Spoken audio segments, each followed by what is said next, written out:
नमस्कार, मी अमोल अशोक काळे. नमस्कार, मी मंदार दाता. नमस्कार, मी तेजस रवींद्र बापट. कलातीर्थमध्ये तुमच्या सगळ्यांचं स्वागत आहे. आज आपण थोडंसं मेघदूत विषयी गप्पा मारणार आहोत. 2004 साली कलातीर्थमध्ये आम्ही सगळ्यांनी मिळून मेघदूतचा पहिला कार्यक्रम केला होता आणि 2005 साली त्याचं स्वरूप मोठं होऊन यशवंतरावमध्ये आम्ही यशवंतराव चव्हाणला एक कार्यक्रम केला. त्याच्यानंतर भरतनाट्य मंदिरला तो कार्यक्रम झाला आणि 2004 पासनं आता गेली 15 वर्ष होऊन गेली. मेघदूताची सुरुवात आहे, आषाढस्य प्रथम दिवस आहे, त्यामुळे दर आषाढाच्या पहिल्या दिवशी आम्ही न चुकता हा कार्यक्रम करत असतो. आता ही 15 वर्ष होऊन गेली. त्यामध्ये काही मेघदूतांच्या कार्यक्रमांमध्ये गाण्यांबरोबर चित्रकलेची प्रात्यक्षिकं सादर झाली. काही कार्यक्रमांमध्ये मेघदूतांमध्ये गाण्यांबरोबर कथ्थकचे प्रात्यक्षिकं सादर झाली. तर असे वेगवेगळे प्रयोग आम्ही करत गेलो. हा सगळा प्रवास आम्ही एकत्रपणे अनुभवलेला आहे. त्यामुळे आज आम्ही थोड्याशा त्याच्याविषयी गप्पा मारणार आहोत. तर मला आठवतं आहे 2004 साली आपण पहिला कार्यक्रम केला आणि 2004 साली तू पहिली जेव्हा चाल आम्हाला ऐकवलीस त्यावेळी आपण तिघंच मला वाटतं बसलेलो होतो. पण मला हे नक्की माहिती आहे की चाल ऐकवली तो पहिला दिवस नव्हता, त्याच्या आधी कुठेतरी तुम्ही दोघांनी तो प्रवास सुरू केलेला होता. तर मुख्य मेघदूत डोक्यात कसं आलं किंवा कुठनं सुरुवात झाली? मंदारपासून सुरुवात झाली की तुझ्यापासून कशी सुरुवात झाली? खरं तर मंदारपासून सुरुवात झाली, कारण मेघदूताचं म्हणजे एक स्लाइड शो फक्त बघितलेला होता कधी काळी मी, आणि त्या बोलता बोलता अर्थात सगळ्या गोष्टींचं सुरुवात व्हायची की म्हणजे फक्त कविताच असं नाही तर सगळेच म्हणजे आमच्या आवडीनिवडी पण दोघांच्याही एक असल्यामुळे बोलणं सुरू झालं आणि त्यात मेघदूत हा विषय आला. आणि मग मंदारनी म्हणजे खऱ्या अर्थाने निसर्गातले खूप वेगवेगळ्या गोष्टी मंदारच्याकडनं त्या मेघदूताच्या वेळेस बऱ्याच गोष्टी कळत गेल्या आणि मग असं वाटलं की आपण आता मेघदूत काहीतरी सादर करायला पाहिजे. मग त्याच्यानंतर तो प्रवास की आता कुठलं मेघदूताची म्हणजे चाल लावायची तर कुठले लावायचं. मग त्याच्यानंतर बऱ्याच गोष्टी वाचल्या, म्हणजे बऱ्याच जणांचं मेघदूत वाचलं. त्याच्यामध्ये नंतर तुला तर माहितीच आहे. पण मग असं झालं की दोघांचंही मत एक झालं. मला वाटतं 18 जून 2004 ला पहिल्यांदा मेघदूत सादर झालं. बरोबर. कालिदास दिन होता आणि अगदी छोट्याखाली एक छोटासा कार्यक्रम केला होता. आपल्या कलातीर्थाचाच कार्यक्रम होता आणि त्याच्या जोडून पावसाच्या कविता हा पण एक कार्यक्रम केला होता. आणि त्याच्या अगोदर म्हणजे 18 जूनच्या अगोदर खरं तर जानेवारी फेब्रुवारीच्या दरम्यान कधीतरी वाचन सुरू होतं आणि त्याच दरम्यान एकदा म्हणजे कुसुमाग्रजांचं वाचनात आलं आणि मग असं झालं की नाही याला चाल लावू शकतो मी, म्हणून मग त्याला पहिल्यांदा चाल लावली. माझ्या मते 6 किंवा 7 मार्च असेल तर त्यावेळेस कधीतरी मी पहिली चाल म्हणजे ही आत्ता जी मी ऐकवली ती पहिली चाल मी ऐकवली होती आणि मग त्याच्यानंतर पुढचं सगळं सुरूच झालं.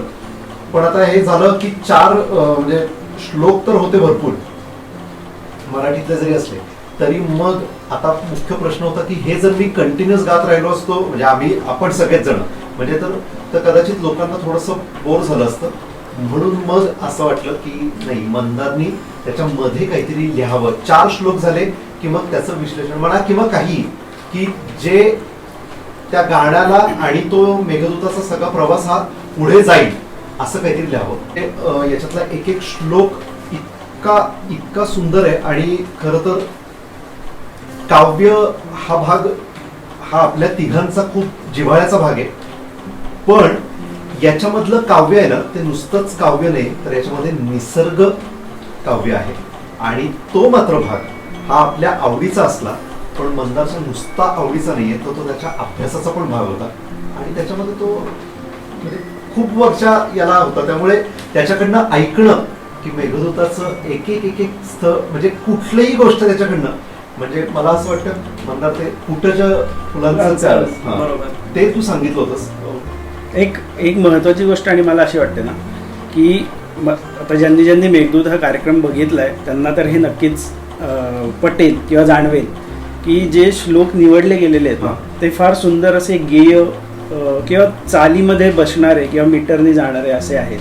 हे सगळेच तसे आहेत, पण जे मुद्दाम आपण निवडले गेले ते सगळे तसे आहेत. आणि त्याच्या जे श्लोक गायले त्यांच्या वतीने तो यक्ष जो बोलतोय ते मंदारने इतकं सुंदर लिहिलेलं आहे. मला वाटतं मंदार, तू हे सांगितलं पाहिजे की कुठले श्लोक घ्यावेत किंवा न घ्यावेत, हे एडिटिंग कसं केलं? मुळात हा म्हणला तसं मी आधी C.D. देशमुखांचा एक अनुवाद वाचला होता 2001-2002च्या दरम्यान, मराठी अनुवाद आणि इंग्रजी होता. आणि तो मला काही झेपला नाही, फारसं त्यातलं काही कळलं नाही. मग आता कळलं नाही म्हणजे प्रयत्न केलाच पाहिजे कळण्यासाठी. मग बाकीचे अनुवाद शोधले आणि मग कुसुमाग्रजांचा मिळाला. आणि कुसुमाग्रजांचा अनुवाद म्हणजे बाकीच्या अनुवादांमध्ये आणि कुसुमाग्रजांच्या अनुवादामध्ये फरक हा आहे मुख्य की बाकीच्यांनी अनुवाद करताना ना प्रत्येकाचा वेगळा दृष्टिकोन असतो. तर एक कवी अनुवाद करताना असा दृष्टिकोन ठेवू शकेल की कालिदासानं वापरलेले जे काही शब्द आहेत ते मला जास्तीत जास्त शब्द अनुवादात आले पाहिजे. आणि ते नुसते शब्द आले आणि मग त्याची गुंफण मी माझ्या कवितेतून काढा. तो धागा मी आखीन, पण ते मणी सगळे कालिदासाचे शब्द असतील. सुंदर. पण काही आता कालिदासाचं मूळ काव्यच तसं आता या काळात संस्कृत तेवढं कळणं थोडं अवघड आहे. त्यामुळे ते जे असे अनुवाद आहेत की ज्याच्यामध्ये संस्कृत शब्द जसे तसे वापरलेले आहेत ते थोडे कळायला जडतात. म्हणून मी म्हटलं C.D. देशमुखांचा उत्तम अनुवाद आहे. आता कळतो कारण आपल्याला सगळं कथासूत्र माहिती आहे. पण कुसुमाग्रजांचा अनुवाद करताना त्यांनी विषय पोहोचवणे, काव्य पोहोचवणे हा दृष्टिकोन समोर ठेवला आहे. त्यामुळे तो सहज आत्ताच्या काळात वाचला तरी कळतो. म्हणून आम्ही मुळात चर्चा करून तो निवडला. आणि मग आता मुद्दा असा होता की या मेघदूताची कथावस्तू ही पहिल्या श्लोकात संपते. पहिल्या श्लोकात तो सांगतो की मी विरही यक्ष आहे, मी रामगिरीवर अडकून पडलेलं आहे त्या शापामुळं आणि मला आता संदेश पोचवायचा. कथावस्तू संपली इथं आणि पुढं नुसती वर्णन आहेत. मग आता वर्णन करताना आम्ही थोडंसं स्वातंत्र्य या संहितेत असं घेतलं की मूळ जे काव्यात नाहीये, अनुवादातही नाहीये, की तो यक्ष सांगतोय की मी तुझ्याबरोबर आहे. लिहिलंही आहे त्या संहितेमध्ये की मी तुझ्याबरोबर आहे, तू पुढे जा, माझे शब्द तुला साथ करतील, तुला योग्य पथाचं मार्गक्रमण करतील. हे स्वातंत्र्य संहिता लेखकांनी स्वतः घेतलेलं आहे. नाही, पण त्या संहितेमुळेच तो कार्यक्रम फार सुंदर बांधला गेला. ती संहिता नसती तर कदाचित तो फार विस्कळीत वाटला असता किंवा हा म्हणला तसं एकसुरी वाटला असता. आणि सगळ्यात पहिल्यांदा संहिता वाचन म्हणजे यक्षाची भूमिका ही मंदारनी स्वतःनीच वाचलेलं होतं 2004ला. आणि त्याच्यानंतर मग अनेक लोकांनी वाचलं. मग त्याच्यामध्ये राहुल सोलापूरकरांसारखे मोठे लोक पण होते की ज्यांनी त्या म्हणजे यक्षाच्या भूमिकेला खऱ्या अर्थाने मोठं केलं. आणि मंदारचं लिखाण जे आहे ते लोकांच्या पर्यंत पोहोचवण्याचं काम खरंच म्हणजे खूप सुंदर. कारण त्याच्यातले इतके बारकावेत ना, किती सांगावे तेवढे थोडेत म्हणजे काव्यातले पण. आणि मंदारनी मला आठवत आहे की कधी कधी असं व्हायचं, आपण आता समजा म्हणजे रागाविषयी किंवा चित्राविषयी जर काही बोलायचं झालं तर जितक्या तन्मयतेने किंवा तळमळीने जेवढं बोलील तेवढंच मंदार त्या फुलांविषयी किंवा मला वाटतं नदी कशी दिसते किंवा काय याच्याविषयी इतकं मंदारनी त्यावेळेस काय काय सांगितलंय खऱ्या अर्थाने. म्हणजे आता पावसाळ्याच्या काळात म्हणजे जशी समजा दिवे घाटातनं आता आपण चाललो आहोत तर म्हणजे आजच काहीतरी वाचलं की दिवे घाट हा तसा पुरंदर तालुका हा फार पावसाचा नाहीये, पण तरी देखील माऊली येतात म्हटल्यानंतर तो असा एक छान भरलेला असतो.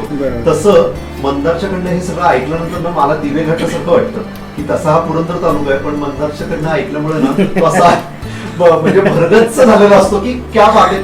त्यांनी इतक्या गोष्टी सांगितलेल्या खूप म्हणजे खूप अनंत गोष्टी मेघदूता विषयी आणि मेघदूताच्या बरोबरीने म्हणजे त्याच्याबरोबर हातात हात घालून येणाऱ्या अनेक गोष्टी. मला सगळ्यात महत्वाचं म्हणजे अगदी हा जो मगाशी आपलं बोलताना हे राहिलं ते कुटच्या फुलांचं ते मला ते सांगलं लोकांना मुख्य ते ऐक. कालिदासाचं म्हणजे केवळ महालात राहून लिहिणारा कवी नव्हता, निसर्गात फिरणारा कवी होता. म्हणून कालिदासाचं वेगळेपण हे किंवा मोठेपण हे की त्यांनी जी वर्णनं केली आहेत, वनस्पतींची वर्णनं आहेत, मार्गाची वर्णनं आहेत, मधल्या नद्यांची वर्णनं आहेत, ती अगदी तंतोतंत आजही तुम्ही जर त्या मार्गावरून गेलात हवाई मार्गाने तर तशी वाटणारी तशी भासणारी आहेत. कारण त्यांनी निसर्गात भरपूर भटकंती केली असणार आहे आणि त्याच्यानुसार त्याची सगळी वर्णनं आहेत. तर कुठंच नेमकं फुल असं निवडलं त्यांनी की जे उन्हाळ्यात फुलाला सुरुवात होतं आणि पावसाळ्याचे काही दिवस पहिले काही दिवस फुललेलं असतं. तर नेमकं असं फुल निवडून ह्याला द्यावं असं त्याला वाटलं. याचं कारण कालिदासाचं निसर्गाचा अभ्यास फार म्हणजे खूपच आणि अशा अनेक गोष्टी खरं तर म्हणजे जसा जसा तो म्हणजे पहिल्याच मला वाटतं एक 3-4 श्लोक झाले ना की त्याच्यानंतरचा तो जो आहे कुठच्या फुलांनी अभिनव जाला दिधली अर्घ्यांजली त्या मेघाचे यक्ष पुढे हो करण्याला स्वागत. इतनंच म्हणजे मंदार ज्यावेळेस सांगायचं नाही हे सगळं त्यावेळेस मला आत्ता असं वाटतं की 2004 परत एकदा चालू झालं का काय इतकं. कारण त्या खूपच आहेत गोष्टी त्याच्यात. नंतर म्हणजे तो जसा पुढे जातो की म्हणजे आता तू अनेक वेळा यक्ष वाचलायस अनेक वेळा. म्हणजे मला गंमत लिखाणाची इथे वाटली. पहिला शब्द कुठला आला असेल तर हे जीवन वाहणाऱ्या मेघा संपला ना विषय. म्हणजे जसं तो म्हटला ना की पहिल्या श्लोकामध्ये मेघदूतची हे संपते तसं हे जीवन वाहणाऱ्या मेघा विषय संपला. पुढे काहीच बोलू नये. मी अनेक वेळा यक्ष वाचलाय म्हणून सांगतो की ते तुम्ही कितीही वेळा वाचलं ना तरी ते एकसुरी वाटत नाही किंवा आपण म्हणजे होणं शक्य नाही आहे, त्याचा कंटाळा येत नाही. किंवा तुम्ही एखादा कार्यक्रम सादर करायला बसताना त्यावेळी असं पण असतं की तो सादर करून करून करून तोचतोपणा येतो त्याच्यात. तसं पण होऊ शकत नाही की तुम्ही कंटाळलाय किंवा एकसुरी झाले किंवा असं लिथार्जी आली की हां हे मी भरपूर वेळा केलं आहे असं नाहीच. अलर्टच असतं तुम्ही. तेच इतकं सुंदर बांधलं गेलं आहे. मूळ जे काव्य होतं त्याच हे सगळं श्रेय आहे. हो ते आहेच आहे, पण ते साध्या मराठीमध्ये आपल्या म्हणजे आम्हाला सगळ्यांना कळेल या मराठीमध्ये मंदारनी लिहिलं हे मंदारचं खऱ्या अर्थाने कौतुकच आहे. कारण नाहीतर असं झालं असतं की परत तेच म्हणजे ठीक आहे. म्हणजे आता पुढचा जो श्लोक आहे की एक तुझा जळत्या हृदयांना जलवंता असं सुंदर आहे, वा वा. आपण त्याचा जर अर्थच कळला नाही तिथं खऱ्या अर्थाने मंदारचं काम खूप महत्वाचं होतं की त्याचा अर्थ नक्की काय आणि त्याचा पुढचा प्रवास कसा होणार आहे हे इतकं म्हणजे त्याच्यामध्ये सुंदर लिहिलंय. आणि लिखाण तर लिखाण आहेच आहे, प्रश्नच नाही आहे. पण म्हणजे मला असं वाटतं कायम की ह्या सगळ्यानं निसर्गाच्या नुसत्या आत्ताच्या गप्पांपेक्षा मंदारशी ज्यावेळेस आपण खऱ्या अर्थाने मित्र म्हणून किंवा सहज म्हणून गप्पा मारायला म्हणून जातो ना त्यावेळेस त्याच्याकडनं खूप गोष्टी करायला मिळतात. म्हणजे त्याच्यासाठी म्हणून मी मगाशी जे मी म्हटलं ना की आम्ही श्रीमंत का आहोत कारण याच्या म्हणजे मी आता हा बसलाय मग आता ह्यानीच लिहिलंय मग आता त्याचं कौतुक वगैरे अजिबात नाही. कौतुक करायचं काही म्हणजे तो मुद्दाच नाहीये. मुळात काय होतं की याच्यातलं म्हणजे निसर्ग आणि काव्यातलं एवढं जरी ज्ञान म्हणजे नाहीये मला तर नक्कीच नाहीये, पण याच्यामधली सौंदर्य स्थळं हा जो मुख्य मुद्दा आहे ना. आणि कविता असू देत कला म्हणजे कुठलाही कलेचा कुठलाही भाग हा फक्त आणि फक्त सौंदर्यानीच उलगडला जातो, सौंदर्यानी तो नटूनच आपल्या समोर येतो असं मला तरी कायम वाटतं. मग एखादं छोटंसं चित्र असू देत किंवा काव्य असू देत किंवा एखादा मोठा चित्रपट असू देत किंवा हे याच्यासारखं काव्य असू देत, काही असू देत, पण ते सौंदर्य याच्यावरूनच ते लोकांच्या समोर येतं. त्यामुळे म्हणजे असे कार्यक्रम ज्यावेळेस होतात ना, तर त्यावेळेस मंदार दातारांचे ह्या विषयीचे देखील कार्यक्रम जर आपण ऐकले ना, कारण असे अनेक कार्यक्रम आम्ही केलेत, त्यामुळे मला वाटतं की छोट्या छोट्या कविता आहेत, म्हणजे मंदारनी केलेल्या कविता ही मना मनातून फुलण्यासाठी फुलवित जावी फुलं, जगणाऱ्याने जगण्यावरती शिंपित जावी फुलं.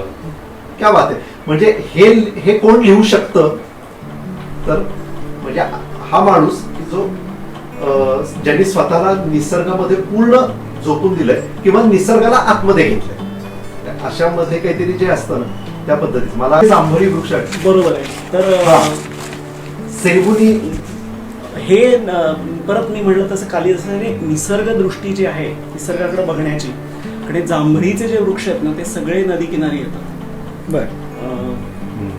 आणि त्यामुळे त्यांनी जे केतकी वन आणि जांभळीचे वर्णन ही नदी किनारची जी केलेली आहे ती बरोबर त्याचं जे आम्ही ज्याला म्हणतो की त्या अधिवासात असणाऱ्या वनस्पती आहेत ते बरोबर त्यांनी तिथं आणलेले. तर त्या काळातल्या लोकांचाच एकूण निसर्गाशी एवढे निगडीत होते, निसर्गात राहणारे होते, तर त्यांची निरीक्षण अत्यंत योग्य असायची. पण ते म्हणजे त्या शब्दांमध्ये अर्थात हे कुसुमाग्रजांचं पण श्रेय आहेच. म्हणजे तू जसं हे लिखाणाच्या वेळेस त्यावेळेस तेजस आणि मी मेवणे माझे महेश कुलकर्णी नंतर अजून काही विद्यार्थी त्याच्यात ऍड झाले. पण ह्या सगळ्या लोकांना ज्यावेळेस मी चाली समजत होतो आणि सांगत होतो त्यावेळेस आपोआप हे की गंध मदाचा जलात मिसळ. आता परत हे असं होतं की लतागृहातून विहार करते असे आपण 3 श्लोक एकत्र केले होते. बरोबर. हा पण म्हणजे हे करताना काय केलं होतं तर आधीचे 4 श्लोक आपले गाण्याचे झाले, म्हटल्यानंतर मग तिकडनं करताना काय करायचं होतं तर वाचन करायचं. बरोबर. मग हा जो काही प्रकार झाला होता आणि त्यावेळेस मला वाटतं आपलं हेही बोलणं झालं होतं की सतत चाली पण नाही, तर मध्ये मध्ये ते वाचन आणि त्या म्हणजे गंध मदाचा जलात मिसळे वन हत्ती न हाता कुठे जांभळी वृक्ष आढळती, तर त्यावेळेस वेगळा ठेका तो याला पहिल्यांदा म्हणजे की नाही तू अशा पद्धतीने वाजव आणि मग ते तसं ते होत गेलं. मग सुफल सावळ्या पहा जांभळी दशार्ण देशांतरी उसासुनी केतकी बने हो पण सीमा पाहिजे. तू आता चालीचा आणि ह्याचा उल्लेख केलास म्हणून एक गोष्ट खूप महत्वाची आता ती पण मगाशी जसं मंदारला यक्षचं किंवा ह्याचं विचारलं एडिटिंगचं, तर हे सगळे जे श्लोक आहेत हे सगळे एकाच वृत्तात आहेत, मीटर एकच आहे, तर ते त्याला चाली वेगवेगळ्या लावणं. आता आपल्या काही चाली अगदी रागांमध्ये सुद्धा आहेत, काही वृत्त्या किंवा आपण ज्याला म्हणतो सेमी क्लासिकल तशा स्वरूपाच्या आहेत, प्रत्येकाला वेगळा ताल आहे, मीटर एकच असलं तरी वेगळे वेगळे ठेके घेतलेले आहेत. तर हे ह्याबद्दल काही डेफिनेट विचार होता का? आणि पहिल्या पूर्वमेघात खूप प्रफुल्लित सगळं श्लोक आहेत आणि उत्तर मेघ जसा येतो तसं तसं जास्ती त्यातलं दुःख ते जे प्रकट होतं ते चालीत आणताना नाही. चालीत म्हणजे सगळ्यात महत्वाचं म्हणजे एक केलं होतं की मेघदूताला चाली लावायच्या हे ज्यावेळेस पहिल्यांदा डोक्यात आलं त्यावेळेसच डोक्यात होतं की मल्हार राग मुख्य म्हणजे आता जी सुरुवात झाली. बरं असं होतं की परत एकदा की या सगळ्या निसर्ग चक्र हे म्हणजे चक्र म्हणतो ना आपण की जिथे सुरुवात झाली आहे तिकडे ते परत फिरणार आणि परत तिथे येऊनच थांबणार आणि परत नव्याने सुरुवात होणार हेच डोक्यात होतं. म्हणून मग असं केलं की मल्हार पासून सुरुवात झाली पूर्वमेघाची, म्हणजे सुरुवात मल्हार, मग परत पूर्वमेघ संपताना मल्हारच आहे, उत्तर मेघ सुरू होताना मल्हार आहे आणि उत्तर मेघ ज्यावेळेस संपतो त्यावेळेस भैरवी घेतली, पण भैरवीतल्या बरोबर शेवटच्या 2 ओळी या परत एकदा मल्हारामध्ये. मग त्यावेळेस असा विचार झाला पण होता की का बरं असं 2-2 मल्हार, म्हणजे मला वाटतं एका कार्यक्रमात कोणीतरी विचारले होतं की परत शेवटी मल्हारावरती का आलं तुम्ही, तर मग त्यांना हे देताना मी उत्तर दिलं होतं की नाही आमचा हा विचार होता की त्याच्यामध्ये. आणि मेघ आणि यक्ष दोघेही तिथंच आहेत. तो मेघ ती त्याच्याशी बोलतोय की ती कथावस्तू म्हणजे कथावस्तूच्या दृष्टिकोनातून ते पुढे गेले, पण त्याचं भौगोलिक दृष्टीने ते पुढे गेलेले नाही, नाही, तिथेच आहे. नाही. तर ते आणणं अगदीच हो. सुयोग्य होतं. आणि त्या म्हणजे आता म्हटलं तसं की अशा अनेक गोष्टी खरंच म्हणजे मोठं आव्हान होतं लोकांना. म्हणजे लोकांनी बसलं पाहिजे. जो काय 1 तासाचा कार्यक्रम असेल, आणि मला वाटतं पहिल्यांदा तर आपण अर्धा का पाऊण तासाचाच फक्त पाऊण कार्यक्रम तास. केला होता. बरोबर. सगळ्यात पहिल्या कार्यक्रमामध्ये जेवढे श्लोक होते त्याच्यानंतर आपण श्लोक वाढवले आणि मग पूर्वमेघ उत्तरमेघ असं वेगवेगळं करून सुद्धा कार्यक्रम केला. त्यामुळे पाऊण तासाचा फक्त आपण कार्यक्रम केला होता, कारण अंदाजच नव्हता हा कार्यक्रम. आणि सगळ्यात महत्वाचं म्हणजे 111 मधले किती निवडलेत आपण याला? 54. काय पण मला असं वाटतं की आधी तर 54 पेक्षाही कमीच होते, 54 40-42 होते 40च. आणि नंतर आपण ते वाढवले. आणि मला खूप आनंद होतो की 2004 साली अख्ख्या पुण्यामध्ये मेघदूताचा कार्यक्रम कोणीही करत नव्हतं.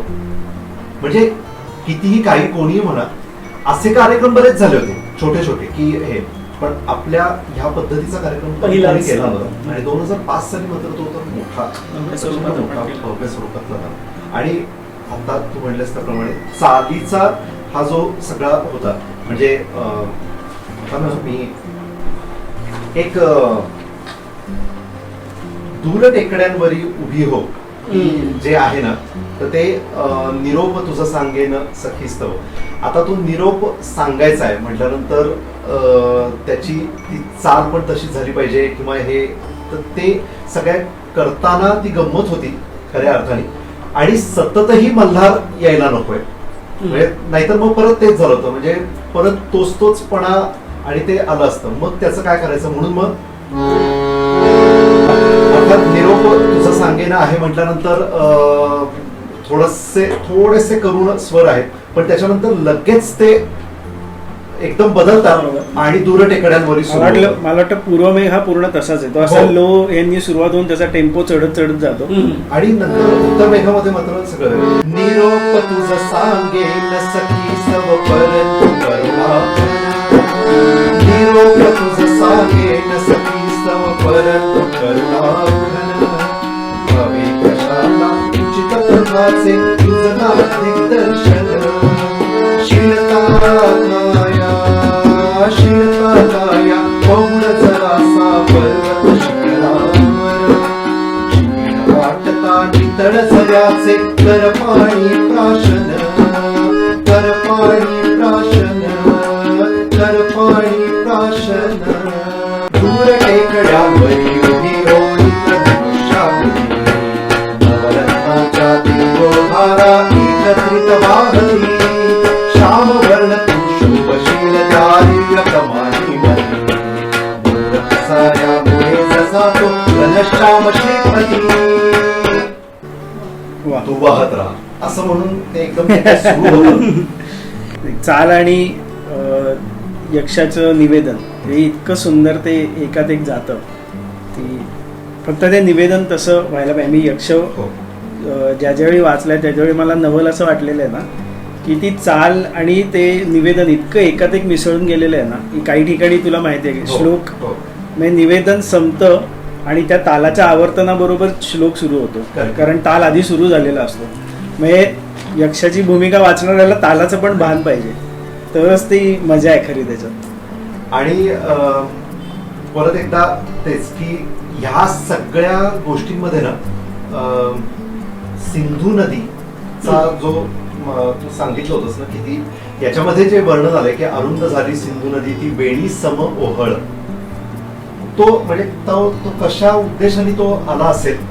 म्हणजे ती आता मुळातच हा पाऊस आहे ना, तो सर्वांना पहिल्यांदा पाणी देणार आहे, त्या दृष्टीनं त्याच्याकडे सर्व मेघदूतात वर्णन आहे. त्या सगळ्या नद्या, सगळे लोक, कृषीवल कांत्यांचं वर्णन आहे, हे सगळे पावसाची फार आतुरतेने वाट बघतात. आणि हा पहिलाच मेघ आहे जो यक्षाला भेटलाय, तो भिजवत जाणार आहे, त्याचं उदक सिंचन करत जाणार आहे. आणि त्यामुळे ही नदी या उन्हाळ्यामुळं आधीच कृश झालेली आहे, आणि त्यामुळे ती कृश झालेल्या नदीला भरपूर पाणी देऊन हा हे मोठं करणार आहे, त्याचं पात्र मोठं करणार आहे. आणि त्या दृष्टीनं ते वर्णन आहे. काय ते अरुंद झाली सिंधू नदी ती वेणी सम ओहळ, म्हणजे ओहळ तिचा अरुंद आहे आणि इतका अरुंद झालाय की दरडी आहेत, आसपासचे दगड जे आहेत ते उघडे पडलेत आणि ते उघडे पडलेले तरडीवरचे जे वृक्ष आहेत ते सुकी पानं गळतात. त्या काळात नेमकं पानगळ असते वनस्पतींची. आणि मग ती पांडुरता आहे, कारण ती पानं पिवळी पडल्यामुळे ती नदी सुद्धा पांढरी झालेली आहे. ती पांडुरता कृष्णात आलं विरहाची वेदना, आणि तू काय कर, तिला सुभग कर आणि दुथडी भरून तिचे वाहू दे. हा सुंदर वर्णन आहे. आणि हे खरंच दिसतं. अगदीच. गुगल अर्थला बघितलं तुम्ही तर हे दिसतं. आणि म्हणजे यामध्ये ना म्हणजे पहिल्यांदा अवंती आहे, तर तो मेघ पहिल्यांदा अमरकूट पर्वत, म्हणजे आता रामगिरी पासून सुरुवात होते प्रवासाची. रामगिरी म्हणजे आताचा नागपूर जवळचा रामटेक. तिथून तो पहिल्यांदा अमरकूट पर्वत म्हणजे आताच जे अमरकंटक आहे, नर्मदा नदीचं उगम आहे, त्या अमरकंटक पासून तो प्रवास त्याचा सुरू करतो. आणि नंतर विंध्या पर्वत म्हणजे निर्विंध्य नदीचं पण निर्विंध्य म्हणजे विंध्यात उगम पावतो. तर सातपुडा आणि विंध्य दोन पर्वतरांगांच्या मध्ये ही रेवा किंवा नर्मदा नदी वाहते. आणि ती पश्चिम वाहिनी नदी, त्याच्या सगळ्या नद्याच्या पूर्व वाहिन्या पेनन द्वीपकल्पीय भारतातल्या, तर ती पार करायची. विंध्य पर्वत पार करायचं. निर्विंध्य नदीचं वर्णन आहे, गंभीरा नदीचं वर्णन आहे. आणि मग कालिदासाचा माळवा आवडता प्रांत होतो, आवडता प्रांत येतो. आणि मग तिथलं सगळं उज्जैनीचं वर्णन आहे. उज्जैन तिची आवडती नगरी होती. शिप्रा तिची आवडती नदी परत, तर त्या नदीचं वर्णन आहे. आणि मग तो उत्तरेला तसं तसं जात राहतो. आणि मग तू म्हणतो तसं वनदेवी नावाची एक नदी आहे. सिंधू म्हणजे इथली सिंधू, मूळ सिंधू नाही, तर इथे एक छोटी सिंधू नावाची नदी आहे, त्याचं वर्णन आहे. तर 10 म्हणजे ही उत्तर भारतात किंवा काश्मीर किंवा हिमालयन रेंज मध्ये ती नाही, सिंधू नाही. आणि 11 नद्यांचे मेघदूतात वर्णन आहे पूर्व मेघातच. आणि सगळ्यात महत्वाचं कालिदासाचं वैशिष्ट्य म्हणजे कर प्रेयसी अशा दृष्टीनं त्यांनी फक्त थोड्या नद्यांकडे बघितलेले. जेव्हा गंगेशचं कडे तो बघतो किंवा जेव्हा तो दुसऱ्या नद्यांकडे बघतो, रेवाकडे बघतो म्हणजे नर्मद्याकडे, तेव्हा सर्व पूजनीय माता असे भाव आहेत. मात्र हे निर्विंध्याचं वर्णन करताना प्रियकर प्रेयसीचे वर्णन आहे. तर एकूण समाज भूमिका कशी होती की गंगेकडे कसं पाहायचं आणि बाकीच्या नद्यांकडे कसं पाहायचं त्या काळातली बरोबर मेघदूतात आलेली आहे. शिप्रेवरचा सुद्धा जो श्लोक आहे तो तसंच आहे, रमणींचा रतिशीण भारत. शिप्रेवरचा पहाटवारा, शिप्रेवरचा पहाटवारा सेवून कमला सवर. शिप्रेवरचा पहाटवारा सेवून कमला सवर. स्पर्शमुलाय ओ स्पर्शमुलाय मुखात सार सगीताचे माधव. रमणीचा रतिशीण वार तो करून या पूजन. प्रियकर जणू हा पुन्हा दयाचे करी तसे आर्जवा, करी तसे आर्जवा. आणि म्हणजे अर्थातच इथे परत एकदा तेच की मगाशी तो जो आपला विषय झाला की पहाटवारा म्हटल्यानंतर तो बरोबर विभास रागाकडे गेलं. ते म्हणजे हे किती सूक्ष्म आहे की त्यात वेळा सुद्धा येतात. हो, त्या वेळा आल्या आहेत आणि त्याच्याप्रमाणे ते राग पण झालेत तसे. म्हणजे खरंच मंदारच्या बरोबरीने हे लिखाण करत असताना मी याच्यातल्या वेळा, नंतर याच्यातलं मुख्य त्याच्यातला भाव काय आहे त्याच्या शब्दांमागची त्याची भूमिका काय आहे असं करत करत विचार. आणि परत एकदा मला कायम म्हणजे हे वाटतंच की या अशा ज्या काही गोष्टी असतात ना त्या होऊन जातात. खरंय, म्हणजे कशा ठरवून बसलो असतो तर कदाचित नसतं झालं. मग त्याच्यामुळे या गोष्टी होऊन गेल्या आणि अनेक म्हणजे वेगवेगळी वाद्य वापरली होती. बरोबर. त्याच्यामध्ये घटम पासनं दिमडीपासून घटम, दिमडी, डफ हो आणि वेगवेगळ्या प्रकारची छोटी छोटी तालवाद्य त्याचा पण वापर केला होता. मला आठवतंय महेश दादा आणि मी पहिल्या जो यशवंतरावचा कार्यक्रम आहे त्याच्यात फक्त तालांसाठीचं वेगळं स्क्रिप्ट होतं. कुठे उठवण घ्यायची, कुठे सोडायचं, कुठलं वाद्य, हे मी आणि महेश दादांनी बसून ठरवलेलं होतं. आणि तालासाठीचं वेगळं स्क्रिप्ट होतं. खूप म्हणजे या सगळ्याच गोष्टींमध्ये ना भावनिक आणि बौद्धिक वैचारिक सगळीकडनंच गुंतवणूक झालेली होती. आणि आता एक प्रश्न आहे की आता आपल्याकडं जो यशवंतराव चव्हाणचा कार्यक्रम आहे तो युट्यूबवर आहे. 4 गायक होते, म्हणजे आपले मित्रच होते विजय काळे, किरण रणदिवे, दयानंद गोडकर आणि जयदीप धमडेरे. तू नेमकी कसं निवडलंस, कोणाला कुठलं श्लोक द्यायचा गायला? त्यातल्या त्यात ना भावगीताच्या अंगाच्या ज्या काही चाली झाल्यात ना, तर त्या दयानंद घोटकरांना दिल्या होत्या गायला. आणि थोडं जरा त्यातल्या त्यात क्लासिकल किंवा हे जे होतं ते जयदीप यांना गेलं होतं. आणि किरण तर म्हणजे आपल्या बरोबरीनेच म्हणजे होताच त्याच्यामध्ये. आणि सगळ्यात महत्वाचं म्हणजे ना, किरणचा आवाज म्हणजे वरच्या पट्टीत जाऊ शकतो. त्याच्यामुळे मग त्यातल्या त्यात वरच्या याच्यातल्या ज्या काही चाली होत्या, म्हणजे मला वाटतं सगळ्यात पूर्व मेघातला सगळ्यात शेवटचा जो श्लोक मला वाटतं सिंधूच्या जे वर्णन येतं तिथे आहे झाली ते पण किरणच गात होता. आणि सगळ्यात शेवटचा श्लोक तर तोही किरणच गात होता, कारण त्याचा एकदम वरती म्हणजे मध्यमात ते गाणं जातं, त्याच्यामुळे ते त्याला दिलं होतं. आणि त्यातल्या त्यात वाचन, कारण विजय हा गायक तर आहेच प्रश्न नाही, पण तो मुख्य आधी नाटकातला होता, त्याच्यातलं वाचनाचा जो जेवढा भाग होता तेवढा सगळा त्यांना दिला होता, म्हणजे अशा लोकांना दिला होता वाचन. आणि तालाची मात्र मजा आली खरंच, खूप मजा आली, कारण वेगवेगळे ताल वापरले होते, वेगवेगळ्या गोष्टी त्याच्यात खूप गोष्टी घडून गेल्या. ही गोष्ट खरी, घडून गेल्या हे महत्त्वाचं. घडूनच गेल्या. मगाशी आपला जो विषय झाला ना, की म्हणजे 4 ओळींना वेगवेगळे पॅटर्न कसे तयार केले, तालाचे ताल म्हणजे खरं तर त्या 4 ओळी तेच औदुंबर वृत्त. हा, तर त्याच औदुंबर वृत्तामध्ये संपूर्ण असल्यामुळे वेगळे म्हणजे केरवा खरं तर ताल आहे, ताल खरं तर सेमच आहे, पण त्याचे वेगवेगळे पॅटर्न्स काय करायचे. म्हणून मग लतागृहातून विहार करतील म्हणजे त्या भिल्लिणींचं सगळं वर्णन जे आहे, मग त्यावेळेस काय डोक्यात आलं की ते त्याला चाल नको लावायला, पण आपण वाचन देखील तालावर घेतलं. हा, वाचन आहे, पण मग त्याला काहीतरी मागे काहीतरी पॅटर्न पाहिजे. म्हणून मग काय करायचं, मग अर्थातच आपले डफ होताच की मग त्याच्या वेळेस मग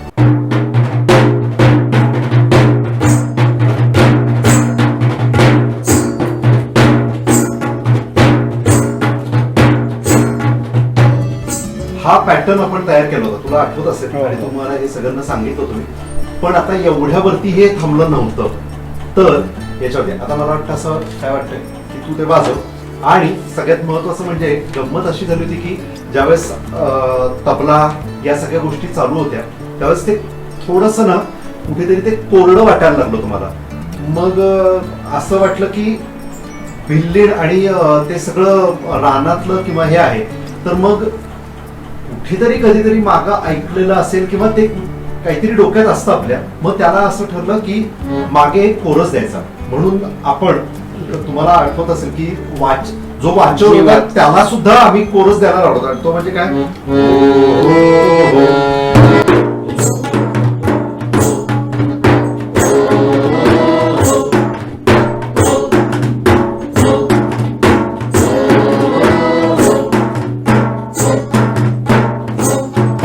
एवढ्यावरतीही नव्हतं. मग याला लगेच आतमधला एक तो म्हणजे वाईट भाषेत सांगायचं झालं तर तो एक किडा असतो ना, तो किडा. मग हे नुसतं हो हो हो हे नाही, मग याला निम्म्या लोकांनी हो हो हो आणि काही लोकांनी हो हो हो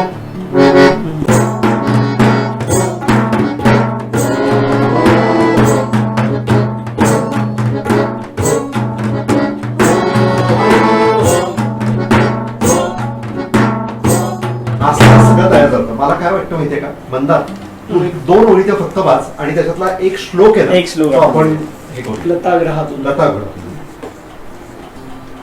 सभोवती सुंदर गौरपित वर्णाचा अमरकोट, त्याच्या शिरी तू विराजता तुझ्या श्यामल वर्णामुळं, तो जणू काही वसुंधरेचा स्तनच एक असे भासेल. जो मध्यभागी श्यामवर्ण आणि कडेला गौरपित असेल, त्या पर्वतावर जरा विश्रांती घे. लता गृहातून विहार करीती जिथे भिल्लिणी सदा, केवळ ती या जरा विसारून जापुरती नीरला. विंध्याचा खडकाळ पायथा तेच पहावा, गजांत चित्रित रेषांचा काय व्हायचं ना वा, त्यावेळेस. आणि काय म्हणजे सुंदरच. आता चाल नसली आणि नुसतं वाचन असलं तरी ते किती भव्य आणि ती वाटू शकतं. वेगवती नर्मदा. हा, तिचा वेग त्याच्यात आता तू म्हणल्यास प्रमाणे की ती नर्मदेचं वर्णन बरोबर इथं दी, पण याचा अर्थ आजही ती नर्मदा तशीच वेगवती आहे किंवा त्यावेळेस ती असणार आहे नक्कीच. खडकाळ पाय आहे ना विंध्याचा, त्यामुळे ती वेगात वाहते असं वा. आधीचं वर्णनच आहे. अच्छा, म्हणून हा, त्या पद्धती. आणि म्हणजे या प्रत्येक श्लोकामध्ये इतक्या गोष्टी आहेत. त्याच्यामध्ये ना हे जे आहे की ग्राम खगांची दिसतील घरटी वृक्ष देवळांवरी, हे ग्राम खग म्हणजे हे आता हा ते मूळ संस्कृत बघितलं पाहिजे. त्याच्याही आधी एक हंसाचा पण येतो, हंसही येतील विसावण्याला. तर कुठे नक्की ते हंस येतात याचा आता, काही रेफरन्स? ह्या अनुवादात म्हणजे मूळ संस्कृतच बघितलं पाहिजे. या अनुवादात काही ठिकाणी त्यांनी पर्यायी शब्दही वापरले. उदाहरणार्थ एका ठिकाणी कुंभ्याचं वर्णन आहे, पण ह्याच्यात अनुवादात त्यांनी कुटज म्हणलेलं आहे. कुंभ्याचं म्हणजे कुंभा नावाचा वृक्ष आहे. ओके, कुंभा नावाचा वृक्ष वृक्ष आहे आहे. त्याचं. हे नवीन अजूनही आपल्याकडे म्हणजे 16 वर्षांनी अजून एक नवीन वृक्ष कळतोय. कारण आणि ते शेवटी असं प्रक्रिया असते की तुम्ही जास्तीत जास्त समजून घेता ना, तुम्ही जेवढं त्याच्याशी एकरूप व्हायला जाता तेवढं त्याच्यातल्या गोष्टी अजून समजायला लागतात तुम्हाला. मी मगाशी जे म्हणलो की ते कंटाळवाणं होतच नाही, आज अजून सुद्धा नवीन त्यातलं सापडतंय काय काय. तेच काव्याचं वैशिष्ट्य आहे की सौंदर्य स्थळ ही कालपरत्वे बदलत जातात. आणि मगाशी तू म्हणलास तर उज्जैनीचं वर्णन, आणि अर्थातच तिथे ते शिवांचं वर्णन सगळं बरोबर, आहे. महाकाल ते मंगल मेघा. आता परत एकदा तिथे गंमत अशी झाली होती. त्याच्यासाठी तो वाट वाकडी करून जातो. म्हणजे कालिदासाचं काव्य आहे, तो सरळ जाऊ शकला असता, पण महाकाल आहे तो त्याचा देव आहे कालिदासाचा. उज्जैन त्याची नगरी आहे. त्याचं विशेष वर्णन करायला तो थोडीशी वाट वाकडी तरी उदारा जाई अवंती प्रत असं वर्णनच आहे. पण म्हणजे ढग खरोखरच तसे जातात.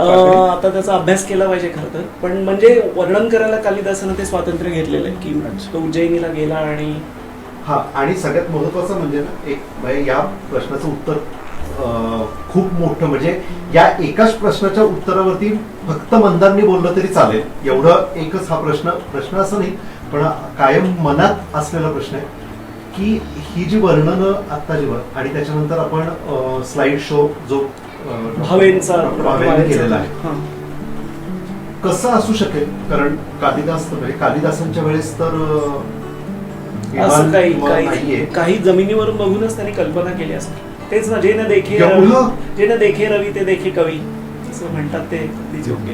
पण म्हणजे बॉटनिकली देखील इतकं करेक्ट. हा, म्हणजे बऱ्यापैकी इतकं करेक्ट लिहिण्यासाठी मला वाटतं कालिदासांनी स्वतः तो मार्गक्रमण केलेला असेल तरच ते शक्य. लोकांशी संवाद खूप लोकांशी केला असेल की एका जागी बसून लिहिलेलं काव्य त्या काळात नसेल कदाचित. त्या काळात लोकवाङ्मय त्यातले काही संदर्भ असतील ते त्यांनी अभ्यासले असतील. कारण शेवटी तुमची कविता प्रकल्प होताना स्पष्ट बऱ्याच गोष्टी अशा तुम्हाला त्याच्यामध्ये कॉन्ट्रीब्युट करत असतात. तर लोकवाङ्मय असेल, तिथल्या स्थानिकांचे तो बोलला असेल, तो प्रत्यक्ष त्या ठिकाणी गेला असेल, आणि त्याच्यातून हे सगळं म्हणून इतके वर्ष टिकून आहे ना ते. हे त्याचं वैशिष्ट्य आहे की आजही आता लोकांना वाटतं की मेघदूत बघावं, वाचावं, समजून घ्यावं. म्हणजे आता 4थ्या शतकात लिहिलं गेलं, म्हणजे 1600 वर्ष होऊन गेले. 1600 आपणच 4थ्या शतकात मेघदूत लिहिलं गेलं. आपण 2004 ला कार्यक्रम केला, पण 16 वर्षानंतर आपल्या कार्यक्रमाला बघतोय. पण मूळ हे 1600 वर्षापूर्वीच आहे. बापरे. त्यामध्येच इथे महाकाल ते मंगल मेघा जागृत तेथे शिव. म्हणजे हा वाचल्यानंतर ना त्यावेळेसही प्रश्न पडला होता की अचानक निसर्गामधून जाता तर एकदम शिवाचं काय एकदम वर्णन आलं, किंवा हे कसं काय घडलं असेल. तर बरोबर आहे की त्या उज्जैनी या गावाविषयी आणि कालिदासांचं आणि त्याचा हे 12 ज्योतिर्लिंगापैकी एक आहे. कालिदास स्वतःचा पूजनीय देव आहे तो शंकर. आणि त्यांनी त्याचं वर्णन फार छान केलं. आणि परत म्हणजे ज्यावेळेस हे झालं होतं मला पुढेही त्यांनी किती म्हणजे शंकराच्या दृष्टीनंच वर्णन हे शंकराच्या भक्तीच्या दृष्टीनं की मी घनरूप पायरी तू हो त्यांच्यासाठी, आणि त्यांना पाय लावायची क्रौंचरंद्र आणि ती वर्णनं येतात. बरोबर, पुढेही आहे. बरोबर आहे. म्हणजे तुमचं आर्द्र हो चर्म गजाचे हो. प्रभू करिता तांडव आणि मग ती उमा तुमचं हे करेल, औक्षण करेल प्रेमभारानं, असं वर्णन आहे. नाही खूपच आहे आणि हे सुंदर वर्णन आहे आणि त्याच्यासाठी म्हणून एक गंमत अशी केली होती म्हणतात हां की आता इथे शिवाचं वर्णन आहे. शिव हा भैरव असंही म्हणतात आणि भैरव नावाचा राग पण राग आहे. पण आहे, बरोबर आहे. मग त्यामुळे असं डोक्यात आलं होतं की जर हे वर्णन आहे तर महाकाल ते मंगलमेघ हे भैरव मध्ये करायचं आणि अर्थात शिवांचं इथलं जे वर्णन आहे तर हे कुठेही न शिवांची 3 रूप आपण बघतो की एक शांत पण रूप आहे, एक तांडवाचं जे रूप आहे आणि एक जे आहे ते आशीर्वाद देणारं किंवा अशा पद्धतीची म्हणजे तिन्ही वेगवेगळी किंवा रौद्र म्हणजे रुद्राचं किंवा हे पण वर्णन आहे आणि तो अर्थातच लय करणारी देवता आहे म्हणजे ती सगळं विनाश विनाश म्हणजे अशा अर्थाने विनाश नाही पण जे परत पुनर्निर्मितीसाठी जी लागते ती गोष्ट करणारी शिव ही देवता आहे. मग त्यावेळेस असं वाटलं की ती देवता ही एकदम अशी गुढी किंवा एकदम छान शांत बसून काय म्हणताय अशी नसावी आणि त्याच्यातलं वर्णन की उभारलेल्या भुजा शिवाच्या त्यावर हो कंकण जास्वंदी सवन नवसंध्येचे तेज करी धारण, इथे ज्यावेळेस शब्द आले त्यावेळेस अर्थातच तो ताल, तो राग आणि तो सगळा तांडवाचा तो सगळा प्रकार आणि तांडवाचा देखील उल्लेख आहेच आणि ते तालातही आलंय. त्यामुळे ते सगळं जुळून आलं होतं. म्हणजे ज्यावेळेस लोक तुम्ही सगळ्यांना मेघदूत ऐकाल ना तर त्यावेळेस म्हणजे आत्ता चालीच्या दृष्टीने काय काय गमती जमती केल्यात ते एक आणि आता मंदारनी ज्या काही गोष्टी सांगितल्या तर त्यावेळेसही तुम्हाला म्हणजे आता ज्यावेळेस परत एकदा युट्यूबला जाऊन परत एकदा मेघदूत ऐकाल किंवा पुढच्या येत्या काळात मेघदूताचे आमचे ज्यावेळेस खरे कार्यक्रम होतील तर त्यावेळेसही ज्यावेळेस तुम्हाला ऐकायला मजा येईल त्याची. नुसतं वाचन म्हणजे त्या 4 श्लोकांना चाल लावणं एवढं सोपं ते काम नव्हतं तर त्याच्यातलं जे निवेदन म्हणजे तो यक्षाची भूमिका मंदारनी जे लिहिलेलं आहे तर ते वाचत असताना आम्ही इकडे ताल म्हणजे पेटी एक धून चालू करत होतो आणि त्याच्याबरोबर आणि ते बरोबर समेला आल्यानंतर आम्ही पुढचा श्लोक घेत होतो.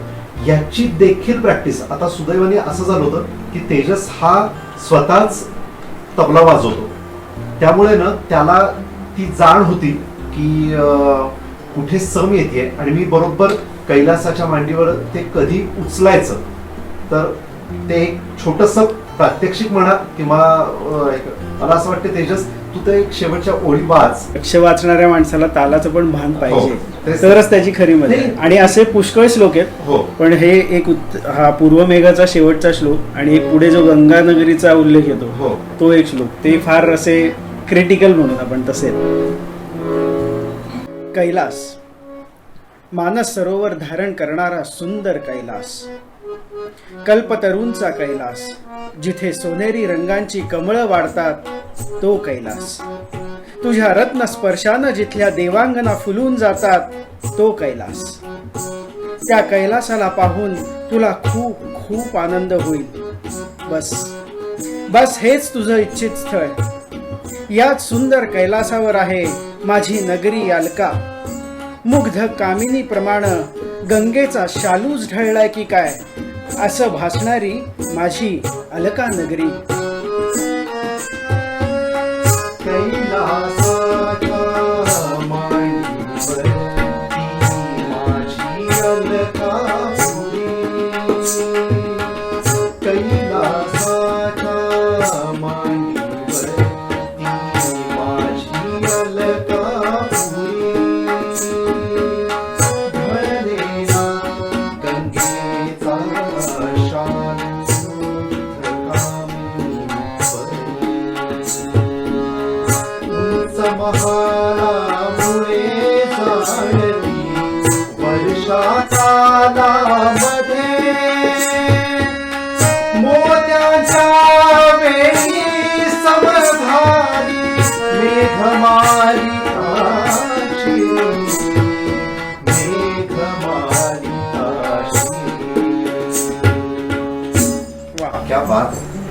म्हणजे आपल्याला स्वतःलाच इतका आनंद व्हावा ना की ते असा तो ताल थांबतो.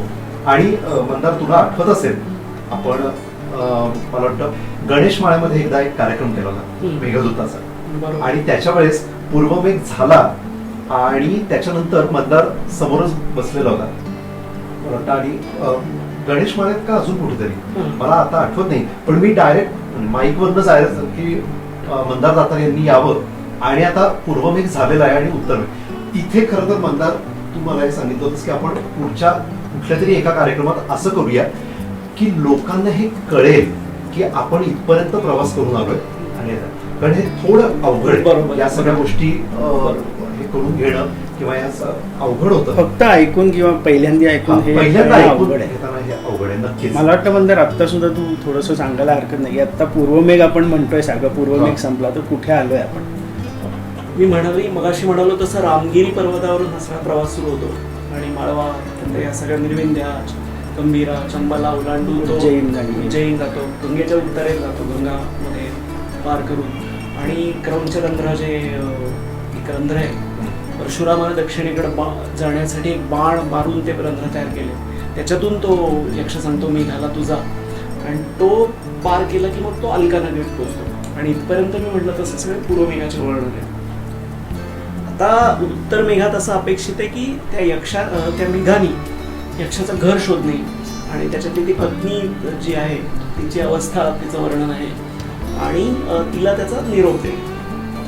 आता इथं पूर्वमेघ संपतो आणि हा जो प्रफुल्लित आणि सगळा निसर्ग वर्णनाचा भाग आहे. कालिदासाचे कवी म्हणून एक रूप आहे की निसर्ग वर्णन करणारं किंवा या सगळ्या मार्गाचं वर्णन करणार. आणि आता कालिदासाचं एक वेगळंच रूप याच्यात आता पुढं प्रकट होणार आहे की ज्याच्यामध्ये तो त्याच्या पत्नीच्या विरहाचं, तिच्या दुःखाचं अशी वर्णनं उत्तर मेघात करणार आहे. आता तो डेस्टिनेशनला पोहोचला. बरोबर, त्याच्या मुक्कामी पोहोचलेला आहे आणि आता त्याला घर ते शोधायचं आहे. आणि तो मध्येच त्याचं घर शोधायच्या आधी त्याचं कौतुकही करतो मेघाचं की तिथल्या तो असं अलकानगरीचं सगळं आणि अलकानगरीच्या त्या तिथल्या घराचं वर्णन करताना तो असं त्याला कदाचित वाटतंय की इतकी वर्णनं करतोय माझ्या अलकानगरीची. तर तो असं मेघाला थोडं असं वर्णन करून सांगतो की तू आणि अलकानगरीतली घरं ही एकसारखी आहेत तुझ्यामध्ये. त्याचंही कौतुक करतोय कारण त्याला कडून काम करून घ्यायचं त्याला. आणि नुसतं अलकानगरीचं मी वर्णन करत राहिलो आणि हा म्हणला की नुसतं अलकानगरीचं वर्णन करतोय, मी मागच राहिलो ना. तर एका श्लोकात आहे की तो अलकानगरी तुझ्या मृदुंग रवासम उत्तर मेघातला पहिला श्लोक आहे. तिथं त्याचं त्या तिथल्या घरांची वर्णन करतो, तिथल्या ज्या प्रासाद आहेत त्यांच्याशी त्याची तुलना करतो आणि मग त्याला स्वतःचं घर शोधायला सांगतो. बापरे. पण म्हणजे आता मगाशी तू जसं म्हणलास की आता म्हणजे पूर्वीचे जी गावं होती ती आता वेगवेगळ्या नावानी आहेत. मग अलकानगरी नावाचं खरं तर काही असेल आता इथून पुढं सगळं थोडंसं वास्तवापासून थोडं वेगळ्या दिशेने जातं. मी म्हणून म्हणलं तसं निसर्ग वर्णन आणि मार्गाचं वर्णन इथं संपलेलं आहे. अच्छा. पण हे खरं तर त्यांनी भाग केलेले होते पूर्वमेघ आणि उत्तरमेघ असे. नंतर काही लोकांनी मेघदूताच्या बऱ्याच टीका उपलब्ध आहेत, तर नंतरच्या टीकाकारांनी असे भाग केले पूर्वमेघ उत्तरमेघ. मला वाटतं लक्षात राहण्यासाठी काव्याचे दोन भाग जसं मंदार म्हणतो की आधीचा रामटेक पासून ते अलकानगरी पर्यंत सगळा प्रवास. म्हणून कदाचित याला म्हणजे महाकाव्य नाही म्हणत, ते 111 श्लोकच आहेत ना. महाकाव्य कसं म्हणतात, खंडकाव्य म्हणतात. खंडकाव्य म्हणतात. म्हणजे बाकीची कालिदासाची मात्र खूप मोठी काव्य आहेत आणि त्याचे सर्ग आहेत. 4था सर्ग, 5वा सर्ग रघुवंशात. असं काही नाही, हे पटकन कथावस्तू संपते. कथावस्तू छोटी आहे आणि कवीला भान वाटतं की आपल्याला जी कल्पना मिळाली ती किती ताणली पाहिजे. कालिदासापेक्षा कोणाला भान नाही. खूपच महत्त्वाचं.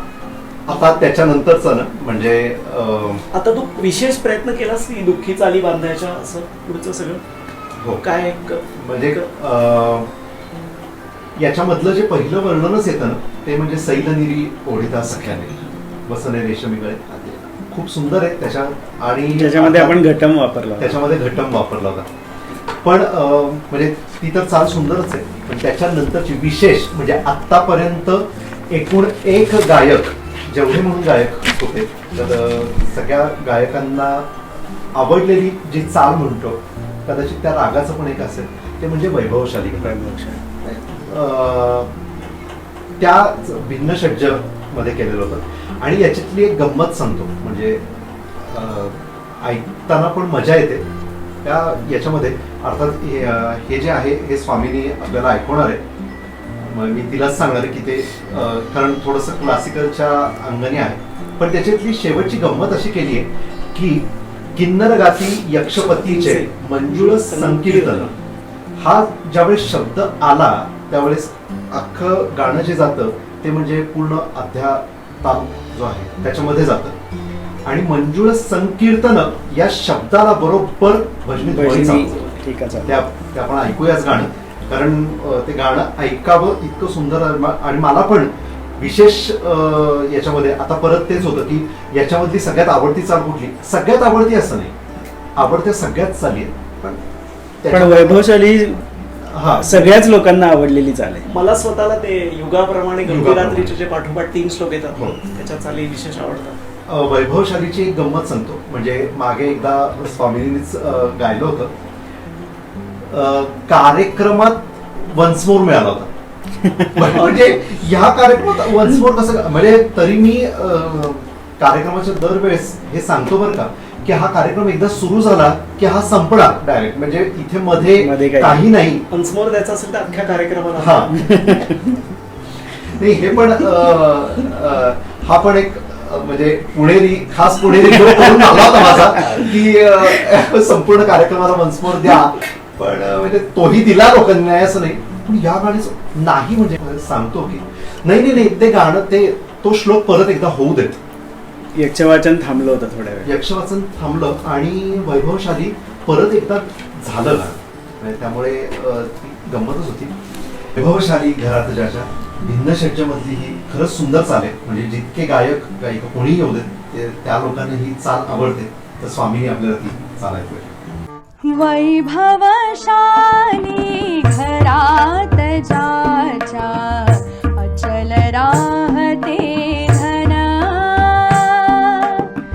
वैभवशाली घरात ज्याच्या अचल राहते धन, पूजन करीते सुरांगना सहजेथ विलासी जन, नगर शिवेवर उपवन करीते विहार तेथे सदा, किन्नर गाती यक्षपतींचे मंजुळ संकीर्तन, मंजुळ संकीर्तन.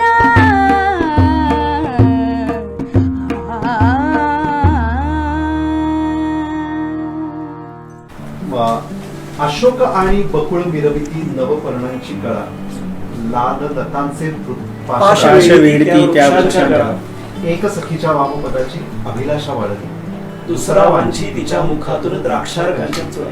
याविषयी तू मला एकदा सांगितलेलं होतंस. कालिदासाच्या आधीपासून काही श्लोकांमध्ये, काही सुभाषितांमध्ये हे आहे की अशोक आणि बकुळ हे वृक्ष जे आहेत त्यातल्या अशोकाला जर सुंदर तरुणीने लाथ मारली तर त्याला फुलं येतात, आणि बकुळाला द्राक्षारकांच्या चुळा जर टाकल्या तर त्याला फुलं येतात. असं लाथेचं हे खरं आहे. करवारे कॉलेजमध्ये लेडीज हॉस्टेल समोरचा अशोक नेहमी फुलायचा. पण म्हणजे तर अशोक आणि बकुळ मिरवती नवपर्णांची कळा, त्याला नुकतीच कोळी पानं आलेली आहेत आणि ती जी नवीन पर्ण आहे ती मिरवत आहे. लाल लतांचे पाश वेढीती त्या वृक्षांच्या गळा, काही लाल पानं असलेल्या लता वेल त्या वृक्षांवर वाढलेले आहेत. आणि एक सखीच्या वामपदाची अभिलाषा बाळगी, दुसरा वांछी तिच्या मुखातून द्राक्षारकांच्या चुळा. फारच म्हणजे खूपच सुंदर वर्णन आहे. एक छोटंसं ऑब्झर्वेशन असं आहे की पूर्व मेघामध्ये जसं नदी किंवा मार्गाचं वर्णन जास्ती येतं ना, तसं उत्तर मेघामध्ये खूप वनस्पतींची वर्णन आहे. आणि ते यक्षाच्या प्रेयसीसाठी वेगवेगळ्या ह्याच्यातनं त्या उपमा दिलेल्या आहेत वेगवेगळ्या वनस्पतींच्या. एक श्लोक आहे की ज्याच्यात तो वेगवेगळे जे अलंकार वापरतो किंवा ह्याच्यासाठी काय सौंदर्य वृद्धीसाठी वेगवेगळ्या वनस्पतींचा कसा वापर करतो. मला वाटतं पहिल्याच ह्याच्यात आहे, विलासिनीच्या करात शोभे तेथे कमलावली, म्हणजे करात कमला कमळ आहे, विलासिनीच्या करात शोभे तेथे कमलावली, कुंद फुले मिरविती काजळी केश कलापातली, भांगामध्ये कदंब कानी शिरीषाची मंजिरी, लोध्र परागा सवे मुखश्री पांडुरता पावली. सगळं म्हणजे लोध्रपरागी पूर्वेची पावडर होती. पावडर होती एकेकाची.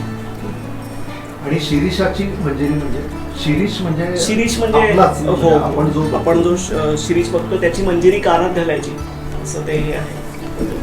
आणि दुसऱ्या एकाच कालिदासाच्याच श्लोकात सुभाषितात वर्णन आहे की त्या जेव्हा तरुणी पोहायला जातात तेव्हा ते कालिदास त्या कानातल्या शिरीषाच्या मंजिरी पाण्यावर रंगायला लागतात आणि माशांना ते शेवाळे असं वाटतं. अशा स्वरूपाचं वर्णन कुठल्या तरी एका सुभाषितात आहे नदीच्या. बापरे. म्हणजे हे वापरलं जात होतं म्हणजे. हे खरोखरीच मार्गक्रमण केल्याशिवाय लिहिणं खूप अवघड आहे. हा बरोबर. म्हणजे त्याच्यानंतरचं जे वर्णन आले ना ते देह मुलायम दात मनोहर तू म्हणूनच दाखवतोस का? अधर तोंडल्या परी उदर कटी चकित मृगासम. तर त्याच्या वेळेस आहे ना ती परत एकदा तो पॅटर्न इतका मस्त तालाच. देह मुलायम दात मनोहर. तर आता हा प्रश्न असा होता म्हणजे तुलाही आठवत असेल याला चालच लागत नव्हती. म्हणजे त्याचे शब्द असे होते की देह मुलायम दात मनोहर अधर तोंडल्या परी उदरकटी पुरुष चकित मृगासम नजर जरा भावरी. याला चाल का लावायची पण घ्यायचा तर होता श्लोक. कारण फार उत्तम फारच सुंदर फार वर्णन. श्लोक आहे. तर मग काय करायचं काय. मग परत एकदा डोक्यात आलं की ठीक आहे ओके त्याच्यानंतरचं असं होतं की ती मम कांता विरही व्याकुळ. हा सगळा आला परत एकदा विरहाच्याकडे. आता काय करणार माझ्या म्हणजे त्यावेळेस डोक्यात होतं की जोग जो राग आहे तर त्याच्यामध्ये ते करावं म्हणजे की आणि तो मेघ सांगतोय की माझी बायको माझी पत्नी तुला हा. ओळखायची कशी आहे ते ओळखण्यासाठीच्या या हा. खुणा दिलेल्या आहेत पण पुढचं जे वर्णन होतं ते होतं मात्र त्या विरहाचं. मग ते कंटिन्यू हा. होतं की आणि आधीचे हे 3 श्लोक जोडून घ्यायचे होते. मग काय करायचं कारण जो होता राग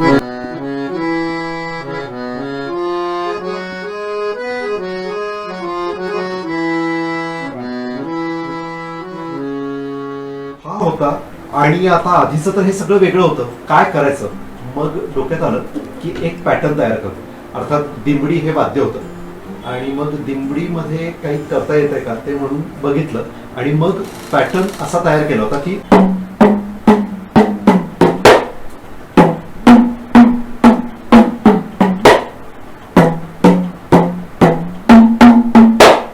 हा पॅटर्न तयार केला आणि त्याच्यावरती याचं वाचन केलं वाचन. आणि मग त्याला जोडून ते ती मम कांता देह मुलाय दात मनोहर अधर तोंडल्या परी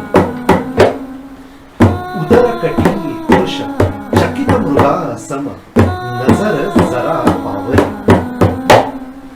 स्तनभाराने लवली किंचित मंद नितंबामुळे स्त्री रूपाची पहिली प्रतिमा हीच विधाता करी ती मम गाथा विरही व्याकुळ असेल मितभाषी सहचर जाता वसे अखेरी चक्रवात पक्षी जीवित माझे केवळ दुसरे वाविरहाने दशा असेल झाली दिव्यही वारे ओळपते पत्नी. तो जोग हा जो आहे याच्यानंतर असं झालं होतं की हा राग आहे म्हणजे या रागाचं वैशिष्ट्यच असं आहे की तो बसतोच येऊनच बसतो म्हणजे आपल्या डायरेक्ट शेजारीच येऊन पंक्तीला येऊनच बसतो तो. त्याच्यातनं बाहेर जाणं हे खूप इफेक्ट अवघड त्याचा होतं. इफेक्ट फेड आउट होत नाही पटकन. पण आणि मग पुढचं लगेच एकदम ते दिवस लोटत येतं त्याच्या वेळेस.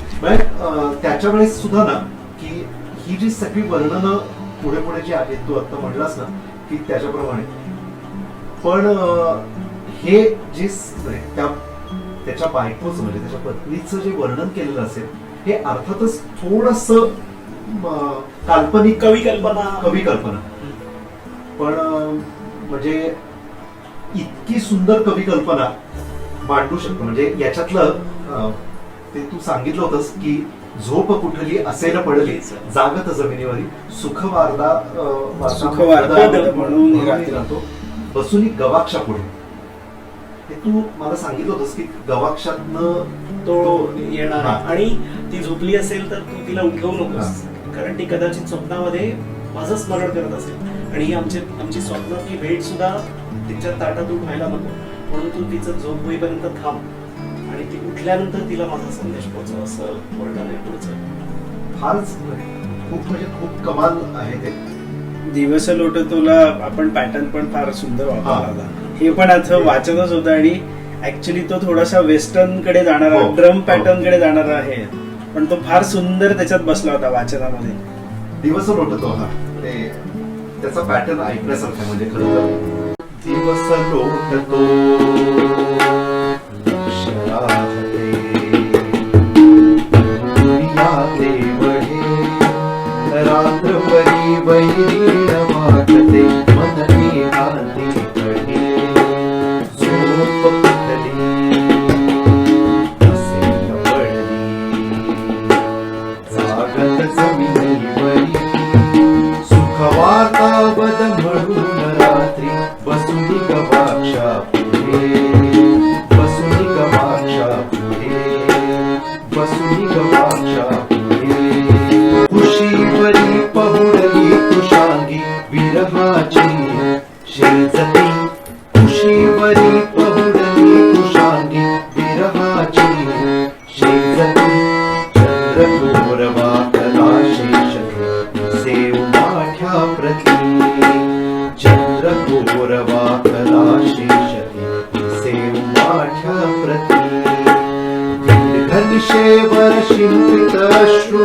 दीर्घनिशेवर शिंपित अश्रू आठवले त्या निशा क्षणापरी रती सुखात रमण्या ज्या माझ्या संगती ज्या माझ्या संगती स्नेहाभावी रखरखलेले केसक पोलांवरी अधर पालवी काजळणारे श्वास सारिती दुरी स्वप्नी भावे मिलन म्हणुनी निद्रे स्तव आतुरे परी पापण्या अडवुनी बसती अश्रु जलाच्या सरी परी पापण्या अडवुनी बसती अश्रु जलाच्या सरी अश्रु जलाच्या सरी अश्रु जलाच्या सरी. साधारण दरबारी कानडा रागाच्या जवळपास जाणारं हे होतं आणि त्याच्यानंतरच म्हणजे परत एकदा की या सगळ्या गोष्टींमध्ये ना मला आवडणाऱ्या ज्या ज्या काही आवर्जून की ज्याच्यावरती पुढे काहीतरी गाणी होऊ शकतात असं आणि त्यावेळेस खरं तर मंदारला मी सांगितलं होतं ते म्हणजे गुणकलीमधली जाणत असे मी. ते श्लोक इतके सुंदर झाले होते आणि खरंच माझी इच्छा आहे मंदार की त्यांनी आणि मला वाटतं तू हिंदीमध्ये लिहिलं पण होतंस पण त्याच्या दुर्दैवानी काही काही मला ना इथे मात्र अगदी आवर्जून सांगावं असं वाटतं की सुधीर मोघ्यांनी एकदा एका त्यांच्या मुलाखतीत सांगितलं होतं की जशा माणसांच्या कुंडल्या असतात माणसाची जशी कुंडली असते ना तशी काही गाण्यांची कवितांची पण कुंडली असते. तसं मला वाटतं की मेघदूताची कुंडली होती नक्की.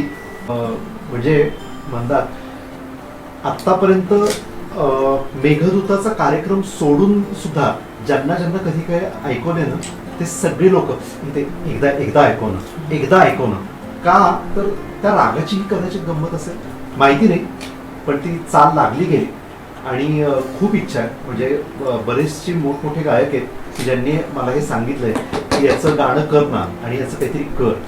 तर तू काहीतरी लिही आता याच्यावरती आणि आणि त्याचं गाणं करूया, कारण इतकी सुंदर चाल आहे त्यामुळे बघूया.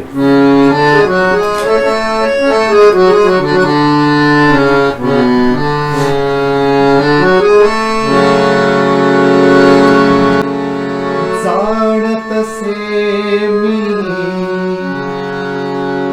तिच्या हृदयातील गाढही भावना. जाणतसे मी तिच्या हृदयातील गाढही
मला म्हणजे त्या याच्यातलं ना, जर कोणी समजा गायक किंवा जर कोणी आलं ना, तर त्याच्या वेळेस ना मला हे सांगायला आवडतं, ते म्हणजे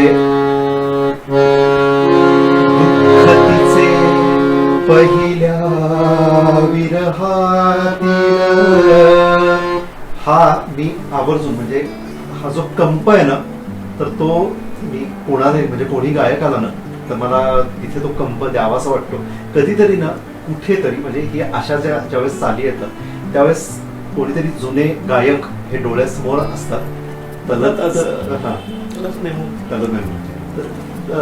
मेहमूदांचे ज्या काही ती जी पद्धत होती ना की तो विशिष्ट शब्द आला की तो त्यांचा कापरा स्वर यायचा, आणि तो कापरा स्वर जो आहे ना तो आपलं आतमधल्या सगळ्या म्हणजे आपल्या हृदयाचं सगळं कापत जातो असं मला तरी वाटतं. आणि कदाचित हे संस्कारांचा भाग असेल त्या जुन्या सगळ्या गोष्टी ऐकल्यामुळे. पण खरंच म्हणजे फार सुंदर वाटतं ज्यावेळेस हा सगळा प्रवास पुढे पुढे जात असतो. आणि तुला आठवते तेजस, तुषार शीतल आपण जे केलं होतं ना, म्हणजे त्यावेळेस असंच झालं होतं की ते 4 श्लोक तर घ्यायचे होते आणि तो वाऱ्याचं सगळं आहे, वर्णनही आहे. त्यामुळे त्याचा परत एकदा म्हणजे जसं जसं हा सगळं जे काही म्हणजे तू जे सांगत होतास त्याच्याप्रमाणे तालाचे पॅटर्न तयार करणं, मग तो तुषार शीतलचा तो वाऱ्याचा वेग ज्याच्यात येईल असा तो पॅटर्न तयार केला होता. आणि मग त्याच्यामधनं या सगळ्या गोष्टी पण त्याच्यात आपलं बोलणं झालेलं पण मला आठवत आहे. त्याच्यातल्या पहिल्या 2 ओळी अशा, तुषार शीतल तव वाऱ्याने कांतीला जागवी, पहाटचे दव सेवून होई प्रफुल्लित माधवी. आता तो तिथपर्यंत पोहोचलाय, पहाट झाली, आता ती उठेल तर तिला लवकर उठव आणि लवकर माझा निरोप सांग, ही घाई आहे आता. आणि म्हणून तो आग्रह करतो की आता वाऱ्याने तिला उठव पटकन आणि म्हणून तो आपण ताल सुद्धा तसा निवडला होता जो असा धावता ताल आहे. आणि ती चकित होऊनी तुला मानिनी बघेल खिडकीमध्ये असेल ना ते पुढचं. हो, पुनव विजेला हा. शब्द तिला मग संथपणे ऐकवी. म्हणजे या सगळ्या बाबतीतनं कालिदासांचं एकूणच म्हणजे फक्त निसर्गाचं नाही तर असं देखील काल्पनिक वर्णन इतकं सुंदर करून अर्थात ते शाकुंतल मध्ये पण बघायला मिळतंच, प्रश्नच नाही काही. मालविका अग्निमित्रम मध्ये पण हे बघा, म्हणजे त्याच्याबद्दल वाचलेच कधी मला. हो, मालविका अग्निमित्र मला आवडतं कारण त्याच्यात अशोक नावाचं वृक्ष एक पात्रच असल्यासारखं आहे. हा, तेच म्हणजे परत मला हे नक्की म्हणतात हे सांग की कालिदासाची सगळं जे येतं ना हे सगळं निसर्गाशी का जुळतंय, म्हणजे काय त्याचं कारण असेल? कारण त्या काळातले कवी निसर्गातच राहायचे. आता फार पुढे आलो, निसर्गाच्या पासून लांब आलो आणि मानवी भावभावनांना महत्व देऊन कविता लिखाण होतं. पण त्या काळात मानवी भावभावना आणि निसर्ग हे एकसारखंच होतं, एकमेकावरच ते अवलंबून होतं. त्यामुळे सगळं निसर्गाचीच रूप. निसर्ग हा जगण्याचा अविभाज्य आपण निसर्गाचा भाग मानत होतो आणि निसर्गाचा भाग होतो. पण म्हणजे त्याच्यामुळे म्हणजे रघुवंशम असू देत, मालविका अग्निमित्रम किंवा शाकुंतल आणि मेघदूत या सगळीकडे आपल्याला ते दिसतंच. रघुवंशम मध्ये पण म्हणजे आता तुझं आता रघुवंशमच्या दृष्टीने पण आहेच आहे, रघुवंशम मध्ये पण हेच दिसतं सगळं. रघुवंशम मध्ये सुद्धा निसर्गाचे खूप चांगली वर्णन आहे. आणि ह्याच्यामध्ये ना मेघदूतामध्ये तो रामगिरी ते अलका नगरी जातो. रघुवंशात तो उत्तरेला सुरू करून म्हणजे बंगालमध्ये सुरू करून पूर्व किनारपट्टीने खाली तमिळनाडू वगैरे पार करून उलटा पश्चिम किनारपट्टीने गोवा महाराष्ट्र करत गुजरात सिंध असा जातो.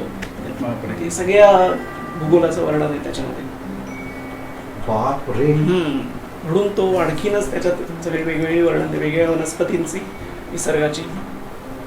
पण जसे जसे आपण आता पुढे पुढे चाललोय तर त्याच्यामधला अजून एक म्हणजे आपल्या सगळ्यांचाच आवडता श्लोक अर्थात तेजस, तुझं वाचन आणि त्या वाचनाला जोडून गाणं सुरू होणं ही जी काही गंमत झालेली होती त्याच्यामधलं अर्थातच एक गाणं, एक श्लोक म्हणजे क्षितिजावरती तिर कसं होणं, लवशील थोडा दळ. आणि हत्ती हा गजाला जनवादाचा फार महत्वाचं स्थान आहे अजूनही.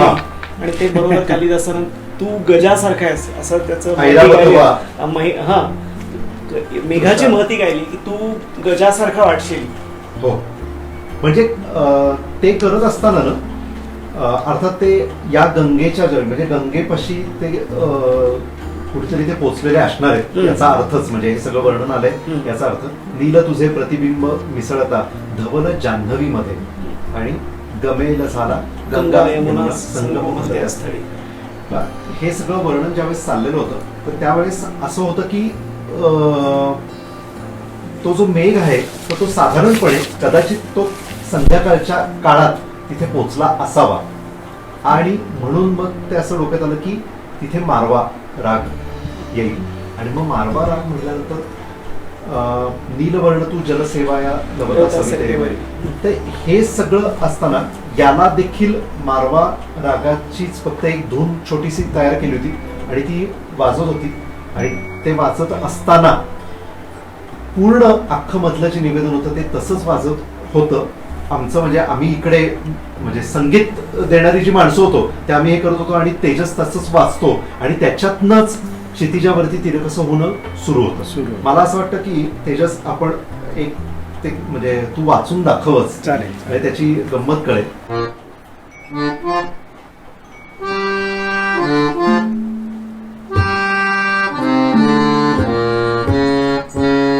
हे पूर्ण आवडतं.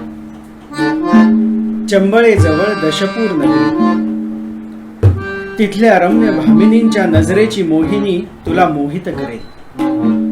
चंबला ओलांडून पुढे गेलास की तुला कुरुक्षेत्र लागेल. जिथे सारा भारत पराक्रमानं लढला ते कुरुक्षेत्र. तू जसे कमळांवर तुझ्या जलधारांचे सडे घालतोस तसे पार्थानं तिथं योद्ध्यांवर बाणांचे सडे घातले. कुरुक्षेत्राच्या जरापुढे सरस्वती, तिचं जल तू तीर्थ म्हणून प्राशन कर. आणि मग जरा पुढे जाता तुला दिसेल जान्हवी अर्थात गंगा नदी. अखिल भारतवर्षात माता म्हणून जिची पूजा होते ती गंगा. सगर सुतांना जिनं स्वर्गाचा मार्ग दाखवला ती गंगा नदी. क्षितिजावरती तिरकस होऊन लवशील थोडा तळी. ऐरावत मातृषा भागवी या गंगेच्या झळी. नील तुझे प्रतिबिंब मिसळता धवल जान्हवी मध्ये. गमेल झाला गंगा यमुना संगम भलत्या स्थळी. आपला प्रवास पण जसा मेघाचा प्रवास हा आता अलकानगरीपर्यंत पोहोचलेला आहे आणि आता तो याच्याकडे आपण आता तो उत्तर मेघाच्या सांगतेकडे येत आहे. त्याच्यातला तुझ्या ज्या सगळ्यात जास्तीत जास्त आवडतं जे आहे आणि मला वाटतं चाल पण त्याची खरंच छान झालेली फार आहे. छान. मारुबियाग मध्ये ती चाल केली होती. युगाप्रमाणे गमती रात्री होतील त्यांची फळे, शमेल का दिवसांचा वडवा ज्यात जीव हा जळे. शब्द इतके फार छान आहेत अगदी. आणि ती जी भावना आहे आता आतापर्यंत पूर्ण मेघदूतात तो जो मांडत आलाय यक्ष मेघाच्या मार्फत, ती भावनेचा अर्क असलेले याच्यात 3 श्लोक आहेत. ते मला फार आवडतात. म्हणजे मला आठवतंय तेजस ज्यावेळेस आम्ही ज्यावेळेस हे चर्चा केलं मृगजल सेवा वयास हे जे काय याला आवडायचं मला कायम असं वाटायचं की काय म्हणजे याला किती म्हणजे बाकीचे सगळे श्लोक तर आवडतातच पण खास करून हे जे आहे याच्यातलं वर्णन हे काव्यात्मक तर आहे नक्कीच आहे पण म्हणजे किती उच्च पातळीला सगळ्या गोष्टी नेलेल्या आहेत काव्यातल्या देखील की ज्या कदाचित फार ठिकाणी आपल्याला बघायला मिळत नाही. काव्य श्रेष्ठ कधी होतं की तुम्ही नकारात्मकता मांडत असताना सकारात्मकतेचा एक दिवा दाखवताना शेवटी ते काव्याचं वैशिष्ट्य आहे ते सगळ्या गोष्टी लार्जर दॅन लाईफ होतात. बरोबर. आणि ते नेमकं इथे तेच होतं की जो टेम्पो सगळा पूर्व मेघात वर गेलेला असतो तो खाली येतो सगळा उत्तर मेघात म्हणजे ते विरहाकडे जातं सगळं आणि बरोबर ह्या श्लोकापासून ते सगळं सकारात्मककडे वळतं आणि शेवट सगळा सकारात्मक होतो. तो म्हणतो की 4 महिने आता आषाढाच्या पहिल्या दिवशी हा मेघ त्याला दिसलेला आहे. यानंतर बरोबर 4 महिन्यांनी कार्तिक एकादशी आषाढी एकादशी नंतर तेव्हा त्या कार्तिक एकादशीला हे जो शाप आहे तो संपणार आहे. वर्षाचा शाप तो संपणार आहे. तो म्हणतो की हे जे हरिनिद्रित असतात चातुर्मासात ते आता 4 महिन्यांनी ते जागे होते. जागृत होता हरिशेषावर शाप काल हा सरे, कसे तरी हे 4 मासकर धीराने साजरे. वियोग काली मधुर मनोरथ रचले जे मानसी. आणि शरद ऋतू सुरू होणार आहे कार्तिक एकादशी नंतर. प्रफुल्ल शरदातील चांदण्या मध्ये करू ते पुरे. बापरे. आणि मला वाटतं एका ठिकाणी म्हणतात आधी कधीतरी एकदा तू सांगितलं होतंस कुसुमाग्रजांनी म्हणजे जो कालिदासाने अविधवा हो सुवासिनी हे निरोप घेऊन आलो तुझ्या घरी. वंदाक्रांत वृत्त इतकं परीक्षा बघणार आहे कवीची.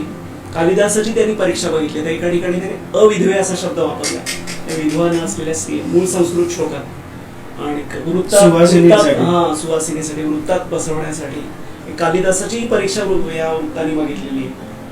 आणि मंदाक्रांत विषय निवडायचं कारण मंद आक्रांत असं शब्दातच आहे की अकांत सांगणारे वृत्त आहे. आणि मग त्याचा कुसुमाग्रजांनी अनुवाद करताना सुवासिनी हे निरोप घेऊन आलो तुझ्या घरी म्हणलं. पण मी म्हणलं तसं ते शब्द कुसुमाग्रजांनी खूप मूळ मेघदूतातले घेतले नाही तर तो भाव जास्त प्रकट करण्यासाठी जी जवळची मराठी आहे ती वापरली. म्हणजे कुसुमाग्रज हे नुसते भाषेचे किंवा म्हणजे फक्त सुंदर दिसावं याच्यापेक्षाही ते त्याच्या भावाकडे किती बघतात. आणि कुठं सुंदर दिसावं काव्य आणि कुठं भावाला महत्व द्यावं हे ज्याला साधलं त्याला कविता साधली. आणि कुसुमाग्रज त्यांच्याकडे अर्थातच म्हणजे आणि त्यांच्या हा जो अनुवाद जो झालेला आहे आणि निश्चितच म्हणजे आता आपण सांगतेकडे चाललेलो आहोत, त्यामुळे लोकांना सगळ्यांना सांगायला आवडेल की हा एक बैठा कार्यक्रम जसा होता तसाच तो कथ्थक मधनं देखील तो पुढे यावा अशी खरं तर 2004 पासून अनेक लोकांची इच्छा आहे. कारण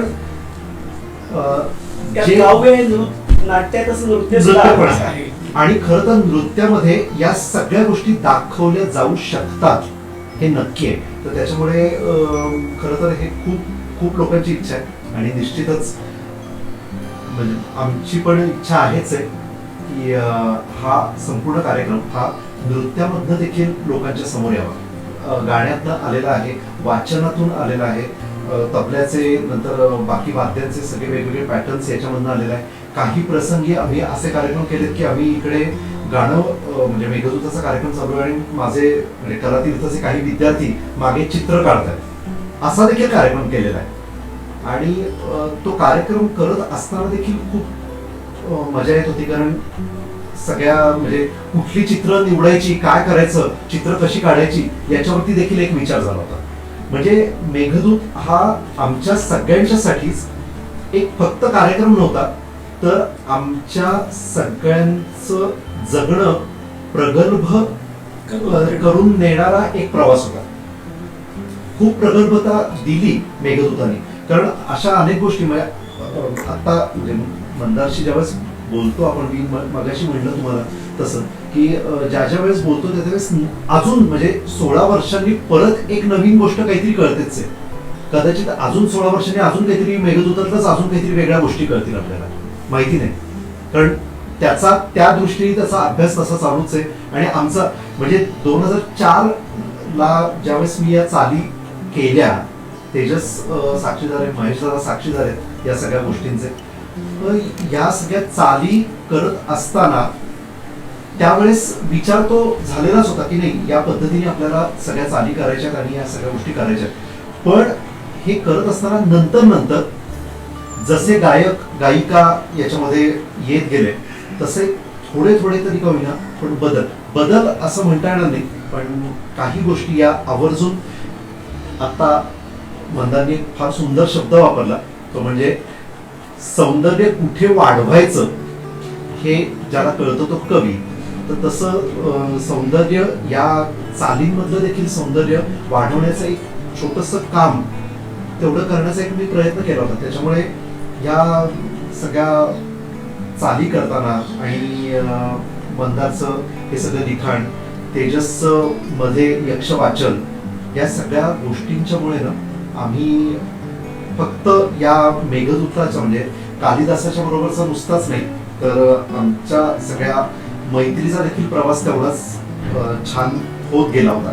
थोडं नक्की की याच्यातली जे प्रत्येक श्लोकांमधलं जे चांगल्या काही गोष्टी आहेत त्या तुम्हाला सांगण्याचा एक प्रयत्न केला.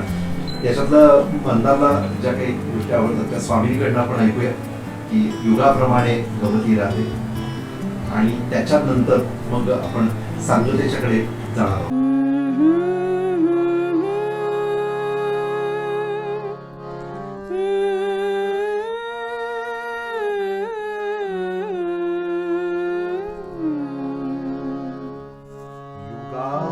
युगाप्रमाणे गमती रात्री,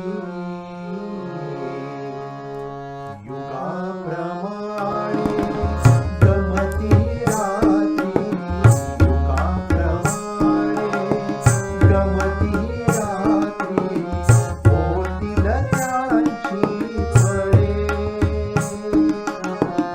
शमेल दिवसाचा पडवा, शमेल दिवसा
लाभे सौख्याची रंगण आपला.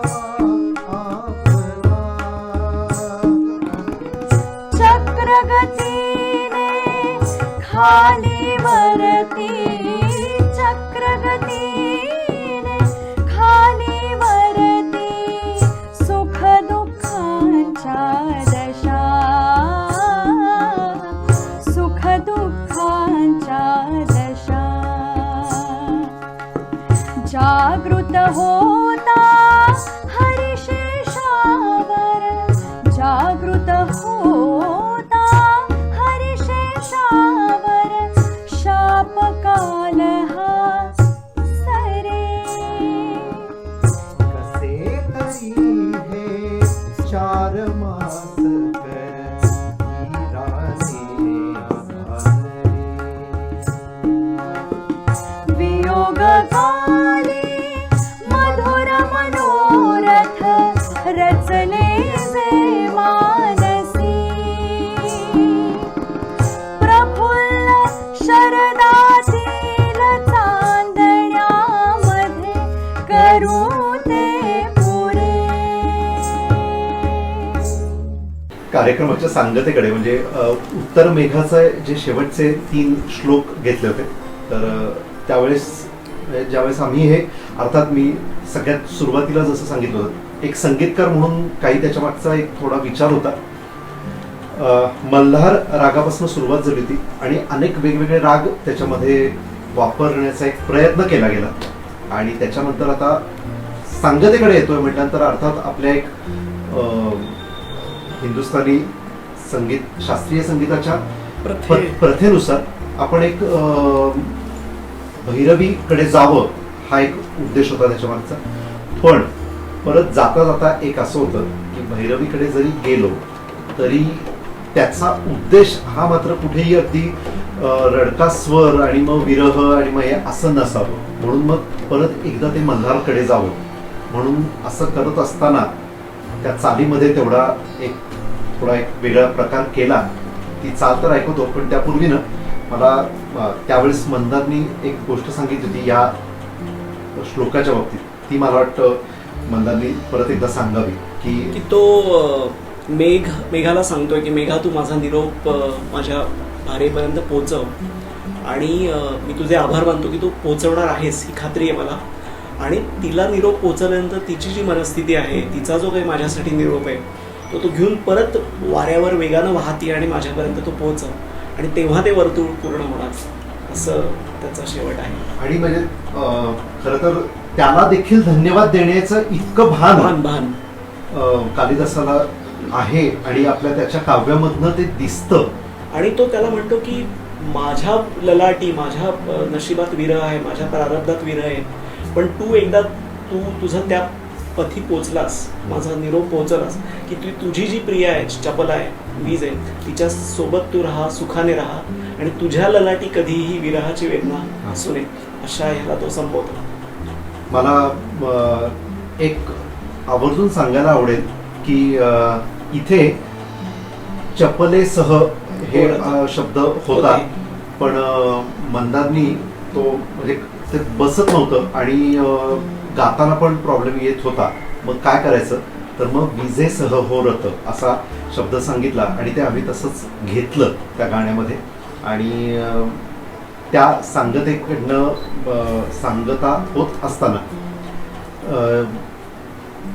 मेघदूताचा संपूर्ण प्रवास हा सांगीतिक नंतर शब्दांच्या रूपाने, संगीताच्या रूपाने, ताल आणि भावभावना या सगळ्याच्या रूपाने ज्यावेळेस तो पुढे पुढे जातो त्यावेळेस अर्थातच हा सगळा जो प्रवास मुद्दामून आम्ही आज का तुमच्याशी बोलायला आलो सगळ्यांना, तर याच्यातल्या बारीक बारीक ज्या काही गोष्टी आहेत तर त्या सगळ्या म्हणजे ज्यावेळेस तुम्ही आता कलातीर्थच्या यूट्यूब चॅनलवरती ज्यावेळेस हा मेघदूताचा कार्यक्रम परत एकदा बघाल तर त्यावेळेस तुम्हाला या सगळ्या गोष्टी आठवतील की या सगळ्या गोष्टी आपण बऱ्याच गोष्टी केलेल्या होत्या आणि त्या ते लक्षात ठेवून जर तुम्ही तो कार्यक्रम ऐकला, तो कार्यक्रम जर बघितला तुम्हाला नक्की त्याचा आनंद जास्त मिळेल. म्हणजे सौंदर्य सगळ्यांचे स्थळ उलगडून दाखवण्याचा प्रयत्न हा प्रवास आजही आपल्यासाठी तरुण आहे, हो. उद्याही तो तरुण राहणार आहे. त्यातली थोडीशी गंमत प्रेक्षकांपर्यंत पोहोचावी म्हणून हा सगळा प्रपंच. अगदी अगदी. त्यामुळे ज्यांनी आतापर्यंत बघितला नसेल तर त्यांनी नक्की कलातीर्थच्या यूट्यूब चॅनलवरती मेघदूत 2005 साली जो यशवंतराव चव्हाणला जो कार्यक्रम केला होता तर तो नुकताच आम्ही त्या कलातीर्थच्या यूट्यूब चॅनलवरती आम्ही तो रिलीज केलेला आहे. तर नक्की सगळ्यांनी बघा, नक्की आनंद मिळेल याची खात्री आम्हाला. कारण काम हे फक्त माध्यम आम्ही सगळेजण आहोत. काम खरं तर कालिदास आणि कुसुमाग्रज या 2 दिग्गज लोकांनी करून ठेवलेलं आहे आणि त्याच्यामधलं त्यांचा मेसेज तुमच्यापर्यंत, हल्ली ते मेसेंजर आणि या सगळ्या ज्या गोष्टी असतात तसं फक्त माध्यम म्हणून आम्ही आलेलो आहोत सगळेजण. तर नक्की आपण तो कार्यक्रम बघा सगळेजण कलातीर्थच्या यूट्यूब चॅनलवरती आणि असेच नवीन नवीन कार्यक्रम घेऊन आपण परत एकदा नक्की भेटूया. मंदार दातार हे स्वतः लेखक कवी हे जसे आहेत तसं त्यांना मी अधनमधनं तो त्रास का देतो त्याचं कारण हे आहे की उत्तम मंदार लिहितो, त्यामुळे त्याच्या गाण्यांना चाली लावताना मला पण खूप मजा येते. त्यामुळे थोडासा हट्टपणा आणि थोडासा अधिकाराने पण त्याच्याकडे सतत एक गोष्ट हट्टाने असते की तू एखादी कविता तरी लिहून दे. त्याच्या अनेक कवितांना चाली लावण्याचं भाग्य पण लाभलं तेवढं एक नक्की आहे. आणि त्याच्याबरोबर तेजस असतो किंवा महेश दादा असतात, ही सगळी लोक असल्याशिवाय कुठलाच कलाकार म्हणजे कलाकार कोणीही असू दे तो पूर्णत्व त्याचं एवढ्याच एकाच गोष्टीने होऊ शकतं की ज्यावेळेस अख्खी टीम एकत्र येते. तशीच ही सगळी टीम एकत्र येते. या सगळ्या बरोबरीने आपण आता मध्ये मध्ये जिचं गाणं ऐकलं ती स्वामिनी कुलकर्णी, तिने सुद्धा गाण्याच्या मधनं अर्थातच मेघदूतामध्ये थोडासा एक चंचू प्रवेश म्हणा तसा केलेला आहे. तिचं जरी वेगळं गाण्याचं चॅनल असलं तरी देखील त्याच्यामध्ये या मेघदूतामध्ये काही क्लासिकल बेस जे काही श्लोक आहेत तर ते मला तिच्याकडनं गाऊन घ्यायचे होते. त्यामुळे तसेही झालेले म्हणजे हा 2004 साली हा कदाचित विचारही नव्हता केलेला आम्ही की नंतर पुढे जाऊन हा कार्यक्रम अशा पद्धतीने लोकांच्या समोर येणार आहे आणि तो आता अजून मोठ्या प्रमाणात आपण सगळेजण मिळूनच करणार आहोत नक्की. तर आपण सांगतेकडे जाऊया आणि मध्ये सुद्धा म्हणजे ते 3 श्लोक घेताना देखील मंदारला परत एकदा त्रास दिलाच की मंदार मध्ये एक काहीतरी लिहिणं म्हणून त्यांनी मध्ये त्या 3 ओळी लिहिल्या. त्या 3 ओळी लिहित असताना देखील आम्ही गाणं कुठेही थांबवलं म्हणजे ठेका कुठेही थांबवला नव्हता, तो चालूच होता. त्याच्या बरोबरीने ते वाचत होतो आणि त्याच्यात जोडून आम्ही पुढचा श्लोक म्हणजे शेवटचा श्लोक घेतला. तर आपण आता ते ऐकूया आणि परत एकदा नक्की वेगळ्या कारणासाठी वेगळा कार्यक्रम घेऊन नक्की भेटूया. या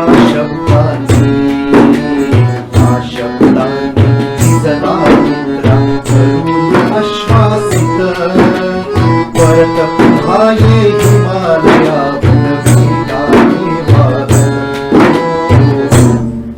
या शब्दांनी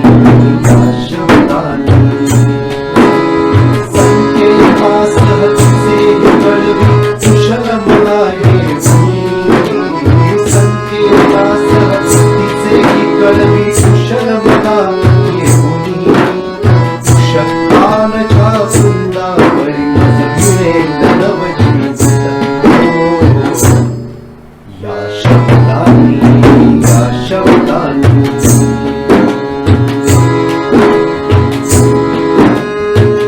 शिलना हे कार्य भावया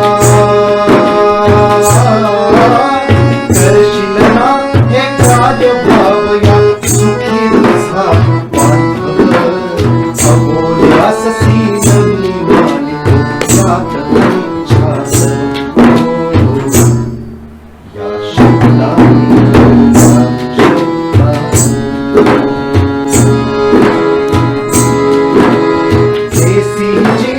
दान जातका देसी जीवन दान जातका ना करता वर्गना कर देती सुजल कुटीने त्याचे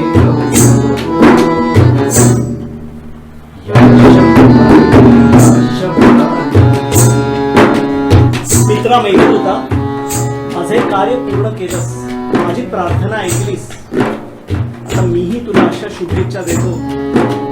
तू विजेसह वर्षावैभव मिळवून सुखाने राहा. तुझ्या ललाटी विजेपासून कधीही विरळ असू नये, कधीही असू नये.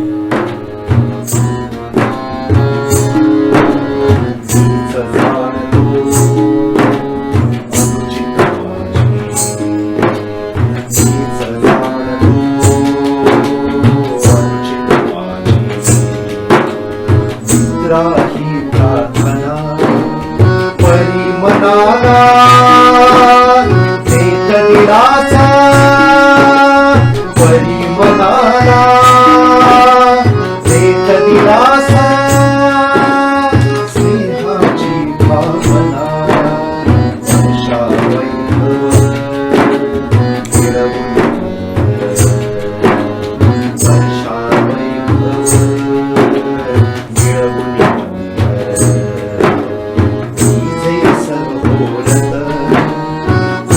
ललाटी कधी नसोही,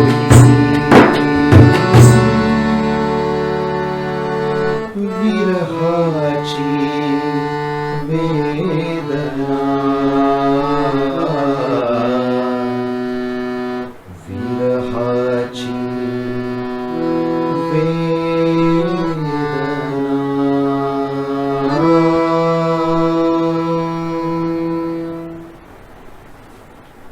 नमस्कार.